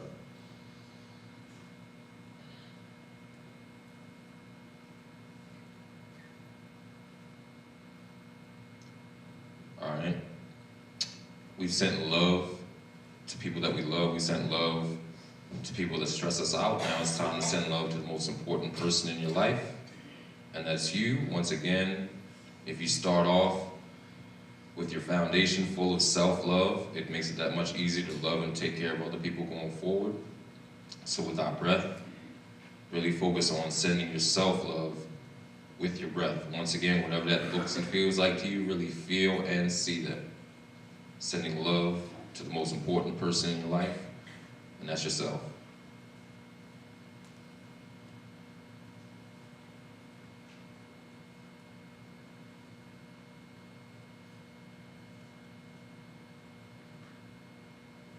And y'all know, once again, if your mind does get distracted, never beat yourself up. Just acknowledge the distraction, and then redirect yourself back to the breath and sending love to yourself with that breath. Once again, whatever it looks and feels like to you, really feel and see that.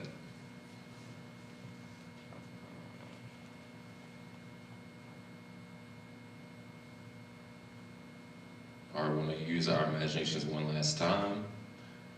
And this time, we're going to send love with our breath to Mother Earth, planet Earth, and all the living beings on it. So with your breath, really feel and see that. Sending love to planet Earth and all the living beings that live on Earth. We're sending them love with our breath.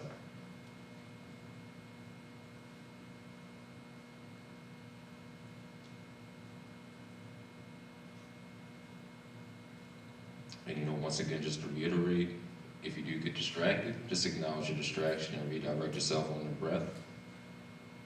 And sending love to planet Earth and all living beings.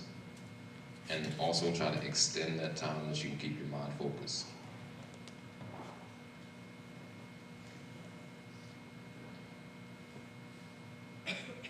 And if your eyes are closed, you can keep them closed, but we're going to slowly bring ourselves away from the breath and back to our bodies. So we can start off just by wiggling our toes,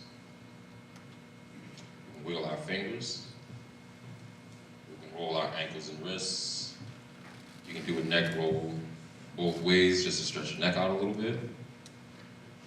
And then whenever you get ready, you can slowly, slowly open your eyes and come back to your senses.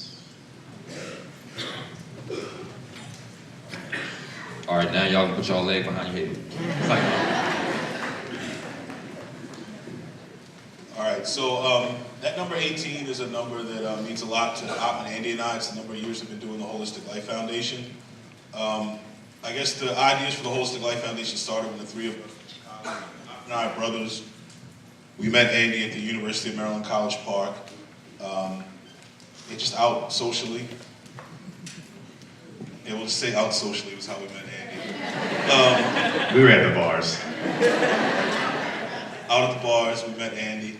And it was kind of cool because as we started talking and started seeing how we saw the world, we saw a lot of commonalities in the way that we saw things. It seemed like there was a lot of suffering, there were a lot of people being taken advantage of. The planet was being destroyed, and no one was doing anything about it. It's a small college scope of things, so like we weren't out in the world really experiencing things, but that's the way we saw things then. And our friends thought we'd gone crazy because our partying turned into a book club. So we were like those guys that you would always see pre-gaming, then at the bar, then at the after party, and then no one saw us at all. And they would see us with big stacks of books, watching documentaries and reading, figure out what was going on. And the three of us were trying to figure out what was next. I mean, we're about to graduate, life was about to start, and everyone was telling us to get a job, get married, have kids, retire, and die. Like that was pretty much it. That was the life path. And we were like, there has to be more to it than that. Like this is not sitting well with us. So as we read, we didn't get more answers. We got more questions. There didn't seem to be any answers. One underlying theme we saw was the answers are within you. Like we didn't really know what the hell that meant. It meant nothing to us. It was a very abstract thing. So yeah, we were kind of frustrated. But we learned a lot. We read a lot. But we didn't have any answers for what we were looking for. Op and I grew up in West Baltimore, in the heart of where the Freddie Gray uprisings happened. we brothers. You have to look in the eyes. So when we grew up there, it was before crack hit Baltimore City and a lot of other urban neighborhoods and areas. So it was like a big family where we grew up. Knew all homeowners in our neighborhood. Everybody knew each other. It was like a big family, a lot of love there, a lot of connection. Aten and I's life was a lot different than all of our friends. Now we would have been the cool kids in our neighborhood because we were doing yoga, we were meditating, like all those things were going on. Back then we were the kids that got, because nobody else was doing that. All right, that's better. Yeah, back then we were the kids that got made fun of because no one else was doing yoga, no one else was meditating, there were no other vegans. Even like snowballs, like the snowball stand, our mom wouldn't let us have sugar, so we'd have to go get the ice from the snowball stand and bring it back home. And she'd pour like organic orange juice or apple juice on it, so we would go outside with like dull orange or dull brown snowballs. All our friends had these nice bright sugary colors and they would make fun of us for it. I was definitely the shame at cookouts because I used to come to cookouts with like a can of soybean hot dogs. Yeah, so now we'd have been all right. Everybody's into being vegan and vegetarian and yoga and all these things now, but back then it was just weird. So we hid our meditation practice from all of our friends. Every single morning our dad would wake us up to meditate before school. We would get up, we would meditate, we would go eat breakfast with Scooby-Doo, then Woody Woodpecker, and then we would go off to school every single day. That was our routine. We went to Friends School of Baltimore, which is a Quaker institution. Friends School of Baltimore and the Quakers have a lot of good philosophies that kind of stuck with me and Aten and helped shape the way that we live our lives. So stewardship was a big thing. Taking a pause before you did anything. I feel like every time we did something, you took a moment of silence to center yourself. Seeing the commonality, but also kind of respecting the diversity in all people. There was a lot going on at Friends School that kind of carried with us and helped I guess some of the philosophies that we started the Holistic Life Foundation with. So fast forward to back to college when we're looking for answers out there. And so Ab and I lost our meditation practice. I guess that's a key part of that story. Like when our parents got divorced, we didn't meditate anymore from the time I guess I was in 6th grade and he was in 4th grade all the way through like college. Yeah, the end of college was the next time we meditated again. Our godfather, me and Ahmed's godfather, our dad's best friend, was one of those people that got into yoga in the mid-60s and never got out of it, was just constantly practicing. He was always looking for students. And once we were looking for answers and people said, look within, and all these books that we read, we were like, well, maybe this could be it. We asked him, like, well, can you teach us? And he was like, cool, I'll teach you guys, but gotta make 2 promises. One, you guys gotta agree to be teachers, because I don't want to be a teacher. He loves this kind of recluse lifestyle where he can just sit in his house and read and practice and study. He didn't want to be out there teaching. And number 2 was we had to be at his house at 4 in the morning the next morning to start learning. And this was after an evening of watching playoff basketball and drinking beer. So it wasn't like we were going to bed at 8 o'clock. He's kind of set us up with this to see if we were serious. And we were at his door at 4 a.m. We started learning, and our journey continued through there. We started the Holistic Life Foundation when we moved back to Baltimore. And I think one of the main things we noticed was that our neighborhood was a shell of itself. When we grew up there, it was crack kind of destroyed the fabric of connection in our neighborhood. So there was most of the homeowners were gone. I feel like when we were growing up there was a built-in mentoring system in our neighborhood, where like the older guys and girls in the neighborhood were there for everyone that was younger. But that older generation wasn't there when we moved back. It seemed like individuals trying to survive instead of a community. So it was something that we saw that we wanted to do something about. We got deep into our practice at that point, and the neighborhood we were living in, that we grew up in, was probably one of the most violent neighborhoods in Baltimore at the time we were there, or the time we moved back in. And our friends didn't get it, because like our practice had is very inwardly peaceful and happy and kind of content. And they would come by and they'd be like, I don't get y'all. Like, what's going on? Like, why are you all so happy? Like, you guys are broke? Because we just graduated from college, we didn't have jobs, so we were broke. We were living in a really violent neighborhood. And they couldn't figure out what the reason we were so happy. And we were like, well, something must be wrong, because you got a really good job, you live in a really nice neighborhood, you drive a nice car, you got all these material things, and you are miserable. So we realized that we had to start sharing these practices with others, and that was what we were going to do with the Holistic Life Foundation, was share these yoga and mindfulness, breath work, meditation practices with as many people as possible. And so from there we started sharing the practices, and Andy's going to jump into another practice for you all. And the reason we're showing you all practices for self-care, everybody's life is stressful. Like if you work, particularly, I don't work with a lot of teachers and social workers. And I feel like you all deal with a lot of stress, so we want to teach people practices for self-care. And the cool thing about these practices are they're not that hard to do, and you can share them with others. Like if you see other people in your life struggling, particularly family members or people that you're working with, or even people that you don't even like, you can still share the practice with them and help reduce their stress level and help them live a more peaceful existence. All right, so we're going to give you a lot of results too with some of the work we do, but beforehand, like Ali said, I'm going to lead you through a practice. The number you see now, 21,600. Anyone have an idea what that number is? Shout it out. No, anyone? No, just check. It's on average the amount of breaths that you take per day. And we always think it's pretty amazing to let people hear that, because if all of y'all could think right now, how many of those breaths are you responsible for? Like how many are you consciously taking yourself? This exercise that we're going to teach you is just how to breathe correctly. I know it seems very basic. All of y'all are doing a great job with it, by the way. You're still alive. Please keep that up. But one of the things that was really amazing to us was when we learned how to breathe the correct way, which is all after college, it was like mind-blowing, like how has no one taught me how to breathe?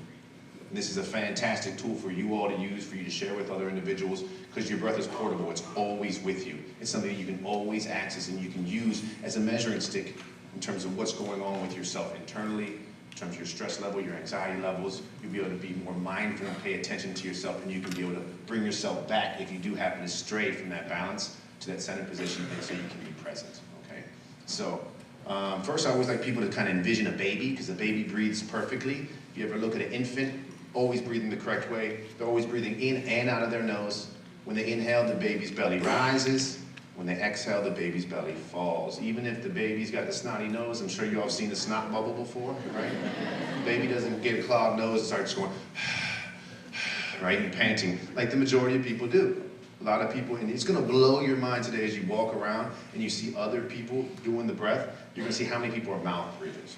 It is gonna be mind blowing. And then when you catch yourself throughout the day doing it too, it's gonna blow your mind too. You're gonna be sitting in line somewhere, you're gonna be like, oh, it's just taking so long. It's crazy. I love talking about this too because now each and every one of you have your mouths closed and you're looking at me like, man, we breathe like this all the time. What you talking about? Right? So just being aware of your breath and always breathing in and out of your nose. I'm not going to do the long spiel because I can talk about this for like an hour. We want to make sure we talk about the results, but I'm going to just give you small details for you all to kind of sit in your mind and think about it. Our nose is three main things, all right? It's a heater, it's a filter, it's a humidifier. Your nose hairs, the ones that, I love talking to adults because I used to say nose hairs to kids. They're like, huh, what are you talking about? I'm like, well, they come in. Trust me, they come in. So it's nose hairs, right? Those are our filtration systems. So there's dust, dander, germs, microscopic stuff floating around the air. When we breathe in, it sticks on your nose hairs. Those hairs actually line all the way down in your body. So you want to make sure you're using that benefit, which is your nostrils. Your nostrils are breathing that in, you filter the air out. When you breathe out, you want to breathe out your nose. I know a lot of times we're taught to breathe out of our mouths. You want to breathe out your nose to push that stuff off of those hairs again. There's mucous membranes that line our nasal passages that warms the air up when it comes into your body. That's very important, especially when it's cold outside. The temperature shift, I don't know if it's ever happened to you where you might be breathing in and out of your mouth indoors. It's cold outside, you step outside, you're breathing out, you get that wheeze, like that type feeling. It's because you're not warming the air up. And then you have glands in your face here that make your tears, that moisture creates a humidifying system. So always in and out of our noses. I get so excited about this, I gotta tell you one more little fact. So like, our nostrils are even like, the reason they're round like this, right? It's for a purpose. Actually, when the air comes in, it doesn't go straight into your body. It actually, the air twirls, it makes like little natural eddies to clean the air up before it goes into your body. Our bodies are amazing, right? So always in and out of our nose is what we wanna do. We also want to make sure we're using the full capacity of our lungs. So we've been doing this for 18 years now. We travel around the nation, around the world. We tell people to take a deep breath, and the thing we usually get is the Superman breath. So I said, take a deep breath, and kids go like this. Breath at all, right? That was really shallow, and all I did was look like I took a deep breath, because I shot all the air up to the top portion of our lungs. Remember, our lungs are shaped like teardrops. So when you do that, you're only using 10% of your lung capacity. So what we want to do when we're breathing is we really want to manipulate our diaphragms, use the full capacity so we can go lower lungs first, then middle lungs, then upper lungs on an inhale, and you exhale, you do the opposite, all right? So the way we're gonna go through this practice is, I want you to get comfortable in your seats. Ideally, your head, neck, and spine aligned. Your feet ground on the floor if you feel comfortable. If you want to, you get on the edge of your seat like Apu mentioned. You'll notice when you do that, that props your spine up a little more. And the goal here, you can watch me first, I'll be your model for a second. And I have these two handsome models here doing the same. You're gonna take your hand, you're gonna place your hand on your belly. And what you want to do is when you inhale, I want you to overemphasize, I want you to push your belly out as far as you can, all right? So you're going to imagine your belly's a balloon. So if you watch, I'm going to inhale, and watch how my belly gets big. So inhale deep. See that? You all see that? I've been working on this for y'all already. See that? And then you exhale, and you leave your hand there, and you pull your belly away from your hand. See that? You create that space. So what you're doing is you're getting used to manipulating your diaphragm. It's a muscle. As you work with it more and more, it'll be easier for you to do. It may feel a little awkward. I know a lot of times when we travel, ladies are like, my whole life, I've been taught to be pushing my stomach in, and now you tell me to push it out. Come on now, right? It's just part of the breathing. You got this, all right? Okay, so we're going to try to do this together. I welcome you to close your eyes. I think it helps me block out distractions. It helps me be more in the present moment. All you're doing is just focus on your breaths. Let's take 5 to 7 of these breaths together. So go ahead and place your hand on your belly. Remember all the breathing in and out of our noses. Everybody inhale nice and deep. Push your belly out as far as you can. Hold your hand there. Exhale. Pull your belly away from your hand. Push all that stale CO2 out of your body. Inhale deep. Poke your belly back out towards your hand. Bringing in all that healing oxygen that's helping clean your blood, helping digest your food. And exhale. Pull your belly away from your hand. Again, pushing all that stale CO2 out of your body. Inhale deep. Exhale it all out. You can use your imagination while you do this as well. Inhale deep. See and feel that healing oxygen coming in. All the good the planet has to offer. Exhale, push out all that stale CO2 along with any thoughts, any negativity, stress, anxiety, worries. Inhale deep. Exhale it all out. Take 3 more together. Inhale deep. Exhale it all out. 2 more. Inhale deep.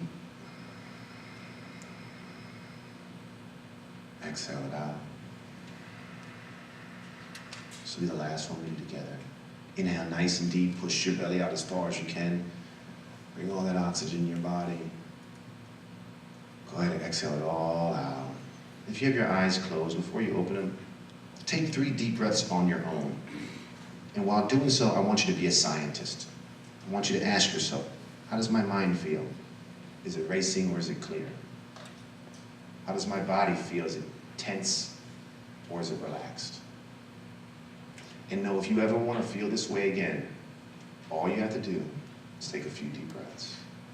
When you finish, and slowly, slowly blink your eyes open and come back to your senses.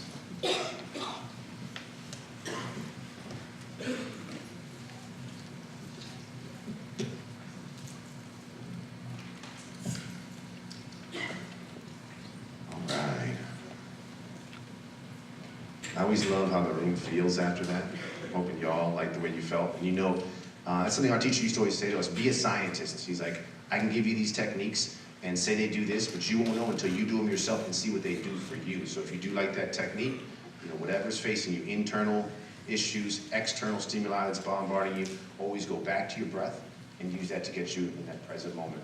One of my favorite reactions to that breath, actually, before I talk about this next number, is we were at a drug rehabilitation class, and there's a lot of people in the class who are beating themselves up with like heroin and all sorts of really pretty tough drugs. And we do that exercise. It's day 1 of the exercise. There's a lady sitting right in front of me. She opens up her eyes, she looks at me, she goes, I ain't gotta get high no more. favorite reaction ever, favorite reaction. It's one of my favorite classes. All right, so the number 20, I'm gonna keep going, so we keep getting all this in. Number 20 is the number of students we started with in 2001 in our after-school program. They gave us the 20 worst kids, they said. They wanted us to teach them football, is what they wanted us to say. They wanted us to take the 20 worst kids and get them to smash into each other. We all like football, but still, we decided instead, since we had our practice, that we thought maybe it'd be better to teach them some yoga. We started teaching them some yoga. They put us in a faraway room downstairs, like the basement of the school, where no one really knows what we're doing. It's like free aftercare, so they don't really care what we're doing either, you know, as long as we're taking care of the kids. And we pick up half of them the first day at detention. Within a week, we're only picking up like 5 of them at detention. A week later, none of them are at detention. That's when the teachers and the principal was like, look, we don't know what y'all are doing down there. We don't care what y'all are doing down there. Just keep doing it, because they can see the kids are transforming. Kids who were being bullies are now taking the initiative to be leaders and to be the ones breaking up the fights, learning to be more compassionate about themselves and compassionate about others, working together as a team and a unit, and having these self-care and self-regulation techniques that are allowing them to be the best students they can be. We stuck with that same group of kids, and actually now, fast forward all the way to present day, over half of them are still employed and staffed by us, making an impact in their communities. It's very powerful.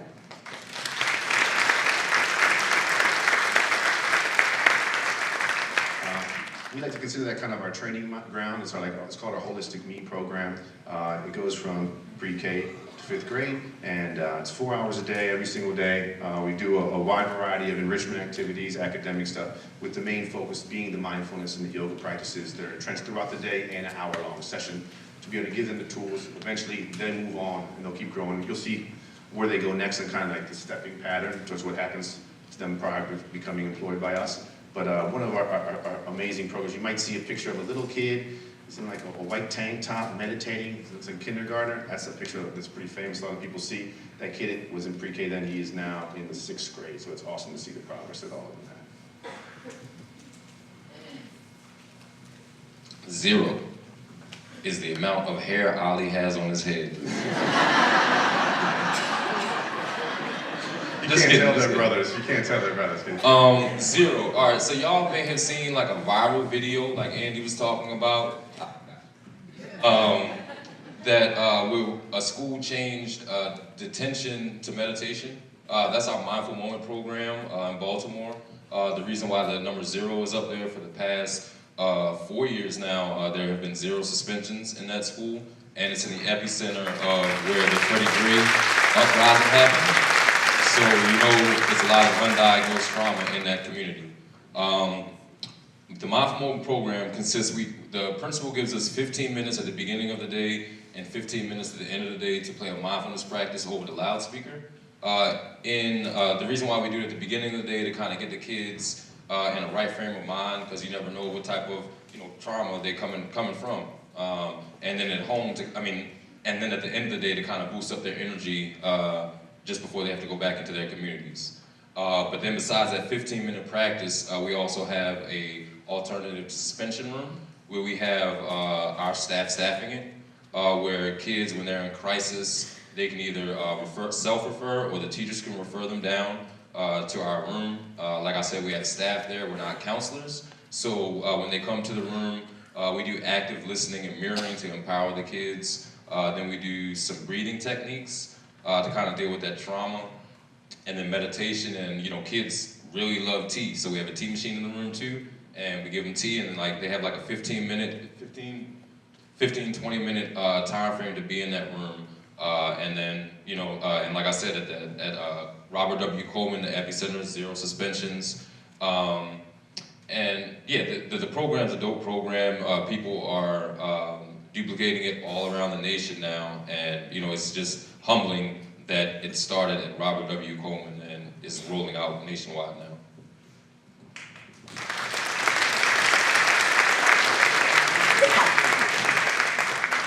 I don't have a joke for 3. Anything about my next number so I can have a good joke for him. The number 3 kind of means a lot to us because the 3 of us started the Holistic Life Foundation. I don't think without the support of each other, we'd have been able to get through this whole process, because when I said we were broke earlier, like we really were when we first started. Like I remember Tuesdays were our favorite day of the week because it was like free sample day at Whole Foods, and we were going to get like a really good solid meal that day. We would just do laps. Yeah, We right. would just do laps around Whole Foods. It was awesome. They got to know us and would start just giving us like a full plate instead of just samples, like a month in. So Bridging Academics in the Mind, or BAM, is our new initiative for scalability. It's a really cool project that has 3 parts and actually 3 implementation models. Like there's a lot going on with it that has to do with the number 3. It's really cool because there's audio recordings, there's actually animations of us teaching, and there's a curriculum. Those are 3 parts to the program. The animations are really, really awesome. I mean, it's kind of cool. I think the reason we had to do that was because we always had trouble with fidelity when we go in and do professional developments or try to train teachers. Because teachers have a lot on their plate. It's hard being a teacher. There's a lot going on. There's a lot of stuff being thrown at them. And we needed a way for the practice to be taught the right way. And the animations were the way that we got around that. I mean, so if you were a teacher and there were different situations that popped up, there's a game plan and a blueprint for what practices you would use. So if the kids came back in from lunch and they were bouncing off the walls, you would use this combination of practices. If 2 kids got into a fight, you would use another combination of practices. If you all were doing standardized testing and everybody's a little high-strung, you would use a different combination of practices. If it was the morning and everybody's energy was low, you would use a different combination. So there's 11 practices in the BAM curriculum. 6 in the first year, the other 5 are introduced in the second year. And the other cool thing about it is there's 3 parts to the implementation plan. The first part is we use instructional videos. So in the instructional videos, it's all about what the benefits to the practice are and then how to do the practice. Then we shift on to practice videos, which is just the practice. And then the third part, it's the kids coming up to the front of the room and leading the practices with cue cards. And reciprocal teaching is the biggest part of what we do. We want to make the kids teachers. Like our teacher made us teachers. Everywhere we go, we make the kids teachers. It's a cool model because if Andy and I go into a school and work with 200 kids, cool, no problem, we work with 200 kids. But if we turn all 200 of those kids into teachers, they're going out into their community, into their homes, and they're making a really big impact. And the kids do go home.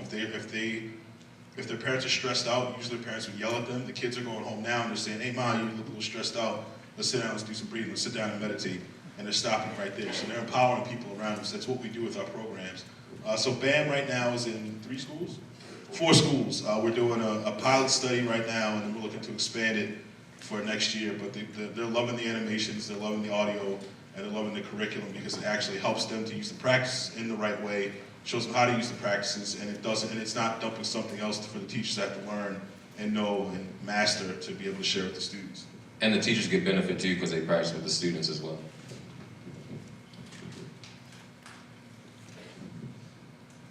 "43. I got something for you, Ali. You want it? 43. The number of hairs in Atma's attempt to have a beard. There you go. Sorry. We're a team here. No, 43 is... Thank you. So there's 43. My beard is nice, man. So Ali and Atma and I, when we started this, we just thought it was going to be us working. And I mean, it's amazing now that the number 43 is how many staff members we have. So that's programmatic staff that are going out in the schools all over the nation, all over Baltimore City, all over the world actually. Last year we had an opportunity with some of them. They went to Lebanon, South Korea, and Canada to do this type of work. So it's really amazing. The majority of them are either from that original group of kids that we had, or they're from volunteers or other students that have been throughout our programs. Like Ali said, we really focus on that reciprocal teaching model of creating students to be the teachers so they can go out and impact the communities. And it's amazing to see how a lot of these youth, they either stay with us the whole time, go through our workforce development program where we train them in our techniques and professionalism and how to be a ideal, mindful teacher, or they go to college, they do their thing, and then after college, they're like, man, this changed my life. And I want to make the same impact that y'all made on my life, on the kids in my neighborhood's life. So it's really beautiful to see all of them when you're going to a school and there's a kid like, oh, this is lame, I don't want to do this, da-da-da. And then our staff's like, I was you. Like, I said that same thing that Mr. Andy, and now I'm telling you, this is going to change your life. It's going to transform you. And it's beautiful to see how a lot of these kids who honestly may have chosen a path where they were low in the value of their communities, taking the initiative to improve their communities and be that beacon of light and hope to make love, prosper and grow in those areas. I think, Holistic Life Foundation does like awesome programs as far as the yoga and mindfulness, but like Andy said, our workforce development program is like near and dear to our heart. If you're from like inner cities, urban communities, like getting a legit job is hard, you know what I mean? And a lot of people kind of get caught up in the criminal justice system and then they can't get jobs. But the cool thing about being our own bosses is like we'll take people who have criminal records and whatever and give them a second chance. And honestly, one of our best teachers actually committed a crime when he was like 14, spent 7 years in jail. And now like he's one of our best teachers, community organizer and all that stuff. So it's really about, I think the dopest part about our organization is being able to create jobs for people, and then that also influences the people that are around them too. So it's been lots of times where our staff will be like, yo, I got this homeboy, he just got out of jail, you think you can go up with a job? That's what we do, so our workforce development program is there.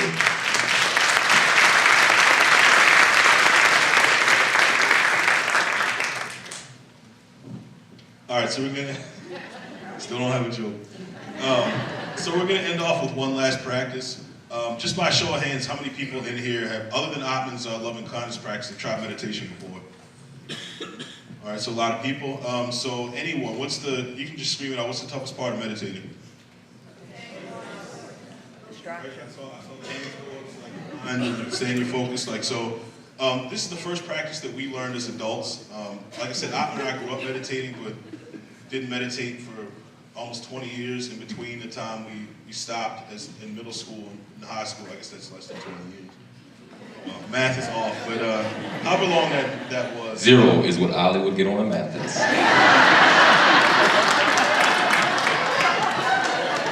All right, so back to practice. So this is the first practice we learned as adults, where our teacher knew that we hadn't been practicing and our minds were all over the place. And it's a cool way to kind of trick your mind into stillness. It's actually really, really easy, like you're gonna be surprised. I know a lot of people that we teach will say, I tried meditation, I get my body still, I wasted my time because my mind was just going on like the hamster on the treadmill, just going and going and going and going, and I couldn't get it to stop, and it just frustrated me, so I quit meditating. So this is a cool practice to learn. You can either incorporate into your current practice or use as a practice. So if everybody can just get comfortable in your chair, you just don't have to sit in any specific way, just kind of get comfortable. You can definitely close your eyes. You're welcome to if you want to. And we're going to start off by taking a couple deep breaths together. Everyone inhale nice and deeply. And exhale that breath out.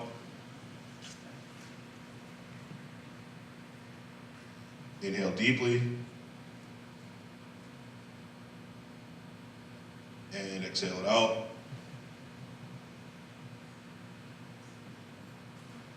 One last breath together. Inhale nice and deep. And exhale that breath out. Now go ahead and continue breathing on your own at a nice, comfortable, relaxed pace. Something you have to put any effort into whatsoever. Just let your body naturally breathe.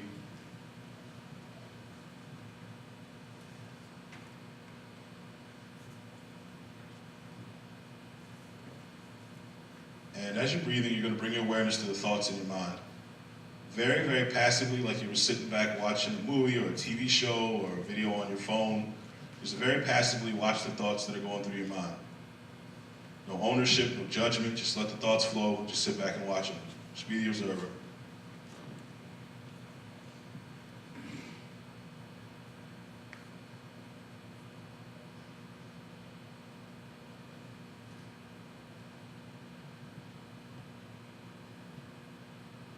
Now, whatever thought's currently in your mind, watch that thought to its completion, and then when it ends, watch for the next thought to form.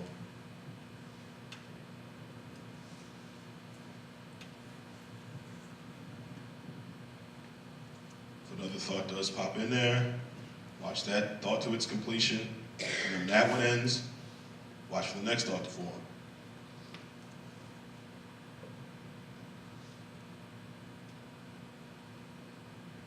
And just keep repeating that process. The thought pops in, watch it to its completion, and watch for the next thought. Just keep watching for the next thought.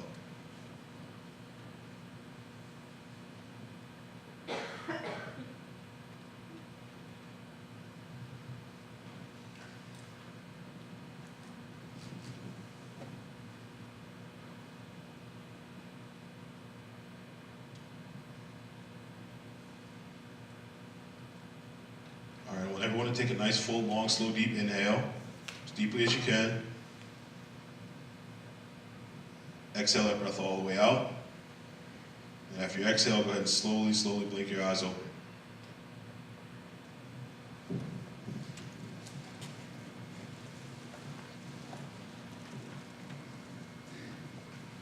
All right, so when our teacher showed us that, we were out in a normal practice spot, Lake Montebello, for anyone that's familiar with Baltimore. We were out by the pine trees that were there at that time before they chopped them all down.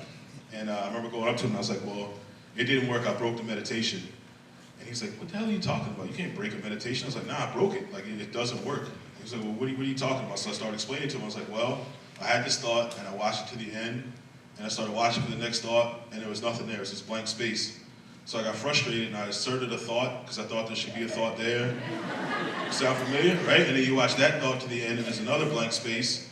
You're like, well, this blank space here should be a thought, so you inserted another thought. So that process kept happening, but the thing he wanted us to get used to is being used to the stillness. So if you pay attention to your mind, there's gaps between your thoughts, like your thoughts kind of come in waves.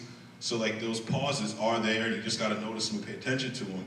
And as you practice that, you can cultivate them, they get longer and longer and longer, you get more stillness in your meditation. So if you do have a meditation practice that you're currently using, insert this. Like when you feel your mind racing, just stop, watch your thoughts, find that pause, and just kind of marinate in that pause and let it ride as long as you can, and then just go from there. So it's a great practice to use. There's tons of meditation practices out there and tons of things you can use to get some mental stillness. So just try them out. I mean, we're a resource. There's tons of resources out there, but take care of yourself, and then you're, like Atman was saying, like you'll have more to give others if you take care of yourself first. We like to end all our talks the same way. We like to remind people, love is the most powerful force in the universe. We love each and every one of you. Thank you for what you do. Thank you for your time. Have a blessed day.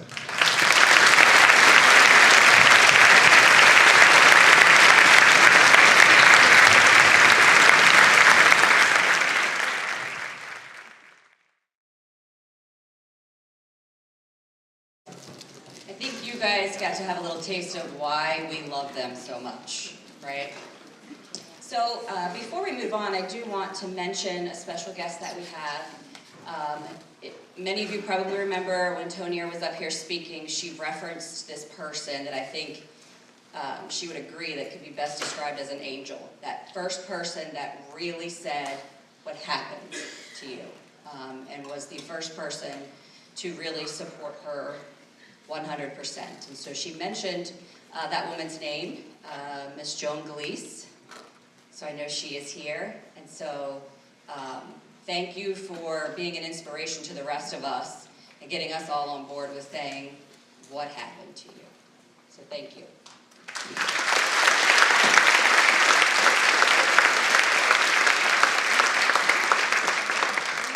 So I want to just take a moment to introduce to you our dream team, because these are my people, my tribe, who make all the wonderful things happen that we pull off on a daily basis. So I want to recognize Carrie Fair. She is our neighborhood partnership coordinator.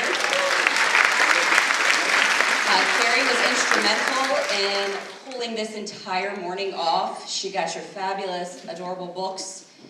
So you can thank Carrie.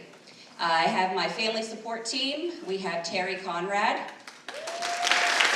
We have Monica Johnson. We have Joan Balbuena. We have Sandy Roberts. We have a new group of folks that are joining us through our new school initiative, and so we've recently brought on board Miss Tiffany Hendershot, Melissa Brown, Haley Gayak, Jerry Balbuena. We also have our fabulous interns, Hannah Willits, Mitchell Haynes, and Charity Mitchell. I would also be remiss to mention one very important person that I think everybody saw this morning, Melanie Grimmer, with our outpatient mental health clinic. She was the brave soul standing outside in the rain, trying to get you to where you need to go. So, thank you. It is my hope that you were able to take something away today to help you bring your A game. And so we certainly appreciate you joining us today. 3 quick things, if I may. Please turn in your evaluations as you exit the theater here. If you need CEUs, we have certificates as well. And then if you are interested, we do have a limited number of copies of both of Laura's books that we have out in the lobby. If you would like to purchase those and check in with her, you are more than welcome to do so. Again, have a great weekend.